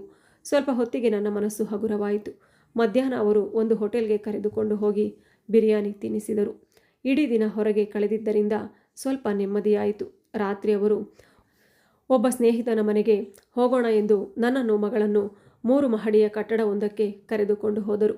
ಅಲ್ಲಿ ತಲುಪಿದ ನಂತರ ಇಬ್ಬರು ಮಹಿಳೆಯರು ಮತ್ತು ಒಬ್ಬ ಪುರುಷ ಬಂದರು. ಅವರನ್ನು ಪರಿಚಯಿಸಿ, ಇವರು ನನ್ನ ಸ್ನೇಹಿತ, ಇವರು ಅವರ ಹೆಂಡತಿ ಎಂದು ಹೇಳಿದರು. ನಂತರ ನಾನು ಸ್ವಲ್ಪ ಹೊತ್ತು ಸ್ನೇಹಿತನ ಜೊತೆ ಹೊರಗೆ ಹೋಗಿ ಬರುತ್ತೇನೆ ಎಂದು ಹೇಳಿ ಹೊರಟು ಹೋದರು. ನಾನು ಆ ಮಹಿಳೆಯರ ಜೊತೆ ಕುಳಿತು ಮಾತನಾಡ್ತಾ ಇದ್ದೆ. ಸ್ವಲ್ಪ ಹೊತ್ತಿನ ನಂತರ ಇಬ್ಬರು ಪುಟ್ಟ ಹುಡುಗಿಯರು ಬಂದು ನನ್ನ ಮಗಳ ಜೊತೆ ಆಟವಾಡಬೇಕು ಎಂದು ಹೇಳಿ ಅವಳನ್ನು ಎತ್ತಿಕೊಂಡು ಹೋದರು. ಅವರು ಕೂಡ ಒಳ್ಳೆಯವರೇ ಎನ್ನಿಸಿತು. ಆದ್ದರಿಂದ ಮಗಳನ್ನು ಅವರ ಜೊತೆಗೆ ಕಳುಹಿಸಲು ನಾನು ವಿರೋಧಿಸಲಿಲ್ಲ. ಆದರೆ ಸ್ವಲ್ಪ ಹೊತ್ತಿನ ನಂತರ ನನಗೆ ಒಂದು ವಿಚಿತ್ರ ಅನುಮಾನ ಬಂತು. ಆ ಕಟ್ಟಡದಲ್ಲಿ ಮಹಿಳೆಯರೇ ತುಂಬ ಹೆಚ್ಚು ಇದ್ದರು. ಅವರ ಉಡುಪುಗಳು ವಿಚಿತ್ರವಾಗಿದ್ದವು. ನನ್ನ ಮನಸ್ಸಿಗೆ ಏನೋ ಅನುಮಾನ ಮೂಡಿತು. ತಕ್ಷಣ ನಾನು ನನ್ನ ಗಂಡನಿಗೆ ಫೋನ್ ಮಾಡಿದೆ. ಆದರೆ ಅವರ ಫೋನ್ ಸ್ವಿಚ್ ಆಫ್ ಆಗಿತ್ತು. ನನ್ನ ಹೃದಯ ಬಡಿತ ವೇಗವಾಯಿತು. ನಾನು ಆತಂಕದಿಂದ ಎಲ್ಲೆಡೆ ನನ್ನ ಮಗಳನ್ನು ಹುಡುಕತೊಡಗಿದೆ. ಮತ್ತೆ ಮತ್ತೆ ಕರೆ ಮಾಡಿದರೂ ಅವರ ಫೋನ್ ಸ್ವಿಚ್ ಆಫ್ ಎನ್ನುವುದೇ ಕೇಳಿಸಿತು. ಭಯದಿಂದ ನನ್ನ ಕೈಕಾಲುಗಳು ತಣ್ಣಗಾದವು. ಸ್ವಲ್ಪ ಹೊತ್ತಿನ ನಂತರ ತಮ್ಮ ಸ್ನೇಹಿತನ ಹೆಂಡತಿ ಎಂದು ಪರಿಚಯಿಸಿದ್ದ ಮಹಿಳೆ ಮತ್ತೆ ಬಂದಳು. ಅವಳನ್ನು ನೋಡಿದ ಕೂಡಲೇ ನಾನು ಎದ್ದು ನಿಂತು, ಅಕ್ಕ, ನನ್ನ ಮಗಳು ಎಲ್ಲಿದ್ದಾಳೆ? ಅವಳ ಬಗ್ಗೆ ನನಗೆ ತುಂಬ ಚಿಂತೆ ಆಗುತ್ತಿದೆ. ದಯವಿಟ್ಟು ಅವಳನ್ನು ನನ್ನ ಬಳಿ ಕರೆತನ್ನಿ ಎಂದು ಬೇಡಿಕೊಂಡೆ. ಅವಳು ವಿಚಿತ್ರವಾಗಿ ನಗುತ್ತಾ, ಅಯ್ಯೋ, ಏಕೆ ಇಷ್ಟು ಚಿಂತೆ ಮಾಡುತ್ತೀರಿ? ನಿಮ್ಮ ಮಗು ಸುರಕ್ಷಿತವಾಗಿಯೇ ಇದೆ. ನಮ್ಮ ಮಕ್ಕಳ ಜೊತೆ ಆಟವಾಡುತ್ತಿದೆ. ಚಿಂತಿಸುವ ಅಗತ್ಯವಿಲ್ಲ. ಬೇಕಾದರೆ ನಿಮ್ಮನ್ನು ಅವಳ ಬಳಿಗೆ ಕರೆದುಕೊಂಡು ಹೋಗುತ್ತೇನೆ ಎಂದಳು. ನಾನು ತಕ್ಷಣ ಒಪ್ಪಿದೆ. ಅವಳು ನನ್ನನ್ನು 2ನೇ ಮಹಡಿಗೆ ಕರೆದುಕೊಂಡು ಹೋದ್ಲು. ಆದರೆ ಏಕಾಏಕಿ ನನ್ನನ್ನು ಬಲವಾಗಿ ತಳ್ಳಿ ಒಂದು ಕೋಣೆಯೊಳಗೆ ಹಾಕಿ ಹೊರಗಿನಿಂದ ಬಾಗಿಲು ಹಾಕಿಬಿಟ್ಲು. ಆ ಕ್ಷಣದಲ್ಲಿ ನನಗೆ ಎಲ್ಲವೂ ಅರ್ಥವಾಯಿತು. ನಾನು ಭಯದಿಂದ ನಡುಗತೊಡಗಿದೆ. ಮತ್ತೊಮ್ಮೆ ಆ ದ್ರೋಹಿ ನನ್ನ ನಂಬಿಕೆಯನ್ನು ವಂಚಿಸಿದ್ದಾನೆ ಎಂಬುದು ಸ್ಪಷ್ಟವಾಯಿತು. ನಾನು 2 ಕೈಗಳಿಂದ ಮುಖ ಮುಚ್ಚಿಕೊಂಡು ಜೋರಾಗಿ ಅಳತೊಡಗಿದೆ. ಆದರೆ ಆ ಮುಚ್ಚಿದ ಕೋಣೆಯಲ್ಲಿ ನನ್ನ ಅಳುವನ್ನು ಕೇಳುವವರು ಯಾರಿದ್ದರು? ಸುಮಾರು 10 ನಿಮಿಷಗಳ ನಂತರ ಮಧ್ಯ ವಯಸ್ಸಿನ ಒಬ್ಬ ಮಹಿಳೆ ಬಾಗಿಲು ತೆರೆದು ಒಳಗೆ ಬಂದಳು. ಅವಳನ್ನು ಕಂಡ ತಕ್ಷಣ ನಾನು ಅವಳ ಕಾಲಿಗೆ ಬಿದ್ದು ಅಳುತ್ತಾ, ಅಮ್ಮ, ನನ್ನ ತಾಯಿಯಂತೆ ನೀವು ಒಬ್ಬ ತಾಯಿಯೇ. ಅದಕ್ಕಾಗಿಯೇ ನಿಮ್ಮನ್ನು ಅಮ್ಮ ಎಂದು ಕರೆಯುತ್ತಿದ್ದೇನೆ. ನನ್ನನ್ನು ಹೀಗೆ ಏಕೆ ಬಂಧಿಸಿದ್ದೀರಿ? ನನ್ನ ಮಗು ನಾನಿಲ್ಲದೆ ತುಂಬ ಕಷ್ಟಪಡುತ್ತಿರುತ್ತದೆ. ಅವಳು ಇನ್ನೂ ಹಾಲು ಕುಡಿಯುವ ಪುಟ್ಟ ಮಗು. ದಯವಿಟ್ಟು ನನ್ನನ್ನು ಅವಳ ಬಳಿಗೆ ಕರೆದೊಯ್ಯಿರಿ ಎಂದು ಕಣ್ಣೀರಿನಿಂದ ಬೇಡಿಕೊಂಡೆ. ಆ ಮಹಿಳೆ ನನ್ನನ್ನು ಬಲವಾಗಿ ತಳ್ಳಿ, ನಿನಗೆ ಇನ್ನೂ ಅರ್ಥವಾಗಲಿಲ್ಲವೇ? ನಿನ್ನನ್ನು 2 ಲಕ್ಷ ರೂಪಾಯಿಗೆ ಇಲ್ಲಿ ಮಾರಿಬಿಟ್ಟಿದ್ದಾರೆ ಎಂದಳು. ಮಾರಿಬಿಟ್ಟಿದ್ದಾರೆ ಎಂದರೆ ಅದರ ಅರ್ಥ ನಿನಗೆ ಗೊತ್ತೇ ಇದೆ. ಈಗ ಈ ನಾಟಕವನ್ನೆಲ್ಲ ಬಿಡು, ಸಿದ್ಧವಾಗು ಎಂದು ಕಠಿಣವಾಗಿ ಹೇಳಿದಳು. ಆ ಮಹಿಳೆ ನನ್ನ ಎದೆಯ ಮೇಲೆ ಅರ್ಧ ಚೀರಿದ ಕೆಲವು ಬಟ್ಟೆಗಳನ್ನು ಎಸೆದು ಕೊಠಡಿಯಿಂದ ಹೊರಗೆ ಹೋಗಿಬಿಟ್ಟಳು. ನನ್ನ ಮಗುವಿನ ನೆನಪಿನಲ್ಲಿ ನಾನು ಹುಚ್ಚಿಯಂತೆ ಅಳತೊಡಗಿದೆ. ಆಗ ಏಕಾಏಕಿ ನನಗೆ ಒಂದು ಉಪಾಯ ಹೊಳೆಯಿತು. ಭಯ, ಆತಂಕ ಮತ್ತು ಗಾಬರಿಯಲ್ಲಿ ನನ್ನ ಬಳಿ ಇನ್ನೂ ಮೊಬೈಲ್ ಇದೆ ಎಂಬುದನ್ನೇ ಮರೆತಿದ್ದೆ. ಆದರೆ ಯಾವ ಕ್ಷಣದಲ್ಲಾದರೂ ಅವರು ಅದನ್ನು ಕಸಿದುಕೊಳ್ಳಬಹುದು ಎಂದು ತಕ್ಷಣ ಫೋನ್ ತೆಗೆದು ನನ್ನ ಅಣ್ಣನಿಗೆ ಕಾಲ್ ಮಾಡಿದೆ. ಒಂದೇ ರಿಂಗ್ ಆಗುತ್ತಿದ್ದಂತೆ ಅಣ್ಣ ಕಾಲ್ ರಿಸೀವ್ ಮಾಡಿದ. ನಾನು ಅಳುತ್ತಾ ನಡೆದದ್ದನ್ನೆಲ್ಲ ಹೇಳಿದೆ. ನನ್ನ ಸ್ಥಿತಿಯನ್ನು ವಿವರಿಸಿ ಕ್ಷಮೆಯನ್ನು ಕೇಳಿದೆ. ನಾನು ಎಷ್ಟೇ ತಪ್ಪು ಮಾಡಿದ್ದರೂ ಅಣ್ಣನಿಗೆ ನಾನು ಅತ್ಯಂತ ಪ್ರೀತಿಯ ತಂಗಿ. ಅಣ್ಣ ಧೈರ್ಯ ಕಳೆದುಕೊಳ್ಳಬೇಡ ಎಂದು ಹೇಳಿ, ಯಾವ ಪರಿಸ್ಥಿತಿಯಲ್ಲೂ ಫೋನ್ ಕೈಯಿಂದ ಬಿಡಬೇಡ, ಆನ್ನಲ್ಲೇ ಇಟ್ಟುಕೋ ಎಂದು ಸೂಚಿಸಿದ. ನಾನು ಹಾಗೆಯೇ ಮಾಡಿದೆ. ಮಾರನೇ ದಿನ ಬೆಳಗ್ಗೆ ಅಣ್ಣ ಪೊಲೀಸರ ಜೊತೆಗೆ ಬಂದು ಆ ಕಟ್ಟಡವನ್ನು ಸುತ್ತುವರಿದರು. ಅಣ್ಣನನ್ನು ನೋಡುತ್ತಿದ್ದಂತೆಯೇ ನಾನು ಓಡಿ ಹೋಗಿ ಅವನನ್ನು ಅಪ್ಪಿಕೊಂಡು ಅತ್ತೆ. ನನ್ನನ್ನು ಸುರಕ್ಷಿತವಾಗಿ ರೂಮಿನಿಂದ ಹೊರಗಡೆ ತಂದರು. ಆದರೆ ನನ್ನ ಮನಸ್ಸಿನಲ್ಲಿ ಒಂದೇ ಪ್ರಶ್ನೆ, ನನ್ನ ಮಗಳು ಪರಿಣಿತ ಎಲ್ಲಿದ್ದಾಳೆ? ನಾನು ನಡುಗುವ ಧ್ವನಿಯಲ್ಲಿ ಅಣ್ಣನನ್ನು ಕೇಳಿದೆ, ಅಣ್ಣ, ಎಲ್ಲೆಡೆ ಹುಡುಕಿದರೂ ಪರಿಣಿತ ಸಿಗಲಿಲ್ಲ. ನನ್ನನ್ನು ಮಾತ್ರ ಮನೆಗೆ ಕರೆದುಕೊಂಡು ಬಂದರು. ನಂತರ ಆರೋಪಿಗಳನ್ನು ವಿಚಾರಿಸಿದಾಗ ಆ ರಾತ್ರಿ ನನ್ನ ಮಗಳನ್ನು ವಿದೇಶಕ್ಕೆ ಕಳ್ಳಸಾಗಣೆ ಮಾಡಲಾಗಿದೆ ಎಂಬ ಭಯಾನಕ ಸತ್ಯ ತಿಳಿಯಿತು. ಆ ಸುದ್ದಿ ಕೇಳುತ್ತಿದ್ದಂತೆಯೇ ನನ್ನ ಜಗತ್ತೇ ಕುಸಿದು ಬಿತ್ತು. ನನ್ನ ಬದುಕಿನ ಏಕೈಕ ಆಧಾರವಾಗಿದ್ದ ನನ್ನ ಮಗಳನ್ನು ನಾನು ಕಳೆದುಕೊಂಡೆ. ನನ್ನ ಸರಳತೆ ಮತ್ತು ಅತಿಯಾದ ನಂಬಿಕೆಯೇ ನನ್ನ ಜೀವನವನ್ನು ಸಂಪೂರ್ಣವಾಗಿ ನಾಶ ಮಾಡಿತು. ನನ್ನ ಕಣ್ಮಣಿ, ನನ್ನ ಪರಿಣಿತಾಳನ್ನು ಕಳೆದುಕೊಂಡ ನಂತರ ನನ್ನ ಜೀವನ ಅಪೂರ್ಣವಾಯಿತು. ಅದಕ್ಕಿಂತ ದೊಡ್ಡ ದುಃಖ ಇನ್ನೇನು ಇರಬಹುದು? ಈ ಎಲ್ಲ ನೋವಿಗೂ ನನ್ನ ಸರಳ ಬುದ್ಧಿ, ನನ್ನ ಅತಿಯಾದ ನಂಬಿಕೆ, ಗಂಡನ ಮೇಲಿನ ಅತಿಯಾದ ಪ್ರೀತಿ ಇವುಗಳೇ ನನಗೆ ಶತ್ರುವಾದವ. ಇನ್ನು ನನ್ನ ಮಗಳನ್ನು ಕಳೆದುಕೊಂಡು ನನ್ನ ಜೀವನ ನಿರ್ಜನವಾಗಿದೆ. ಸ್ನೇಹಿತರೆ, ನನ್ನ ಜೀವನದಲ್ಲಿ ನಾನು ತೆಗೆದುಕೊಂಡ ನಿರ್ಧಾರ ತಪ್ಪಾಗಿತ್ತಾ? ಅಥವಾ ನನ್ನ ನಂಬಿಕೆಯೇ ತಪ್ಪಾಗಿತ್ತಾ? ಇಲ್ಲ ನನ್ನವರೇ ನನಗೆ ಮೋಸ ಮಾಡಿದಾಗ ಎಚ್ಚೆತ್ತುಕೊಳ್ಳಬೇಕಾಗಿತ್ತಾ ಎನ್ನುವುದನ್ನು ಕಮೆಂಟ್ ಮೂಲಕ ತಿಳಿಸಿ. ಮತ್ತೊಂದು ಕಥೆಯೊಂದಿಗೆ ಭೇಟಿಯಾಗೋಣ. ಧನ್ಯವಾದಗಳು.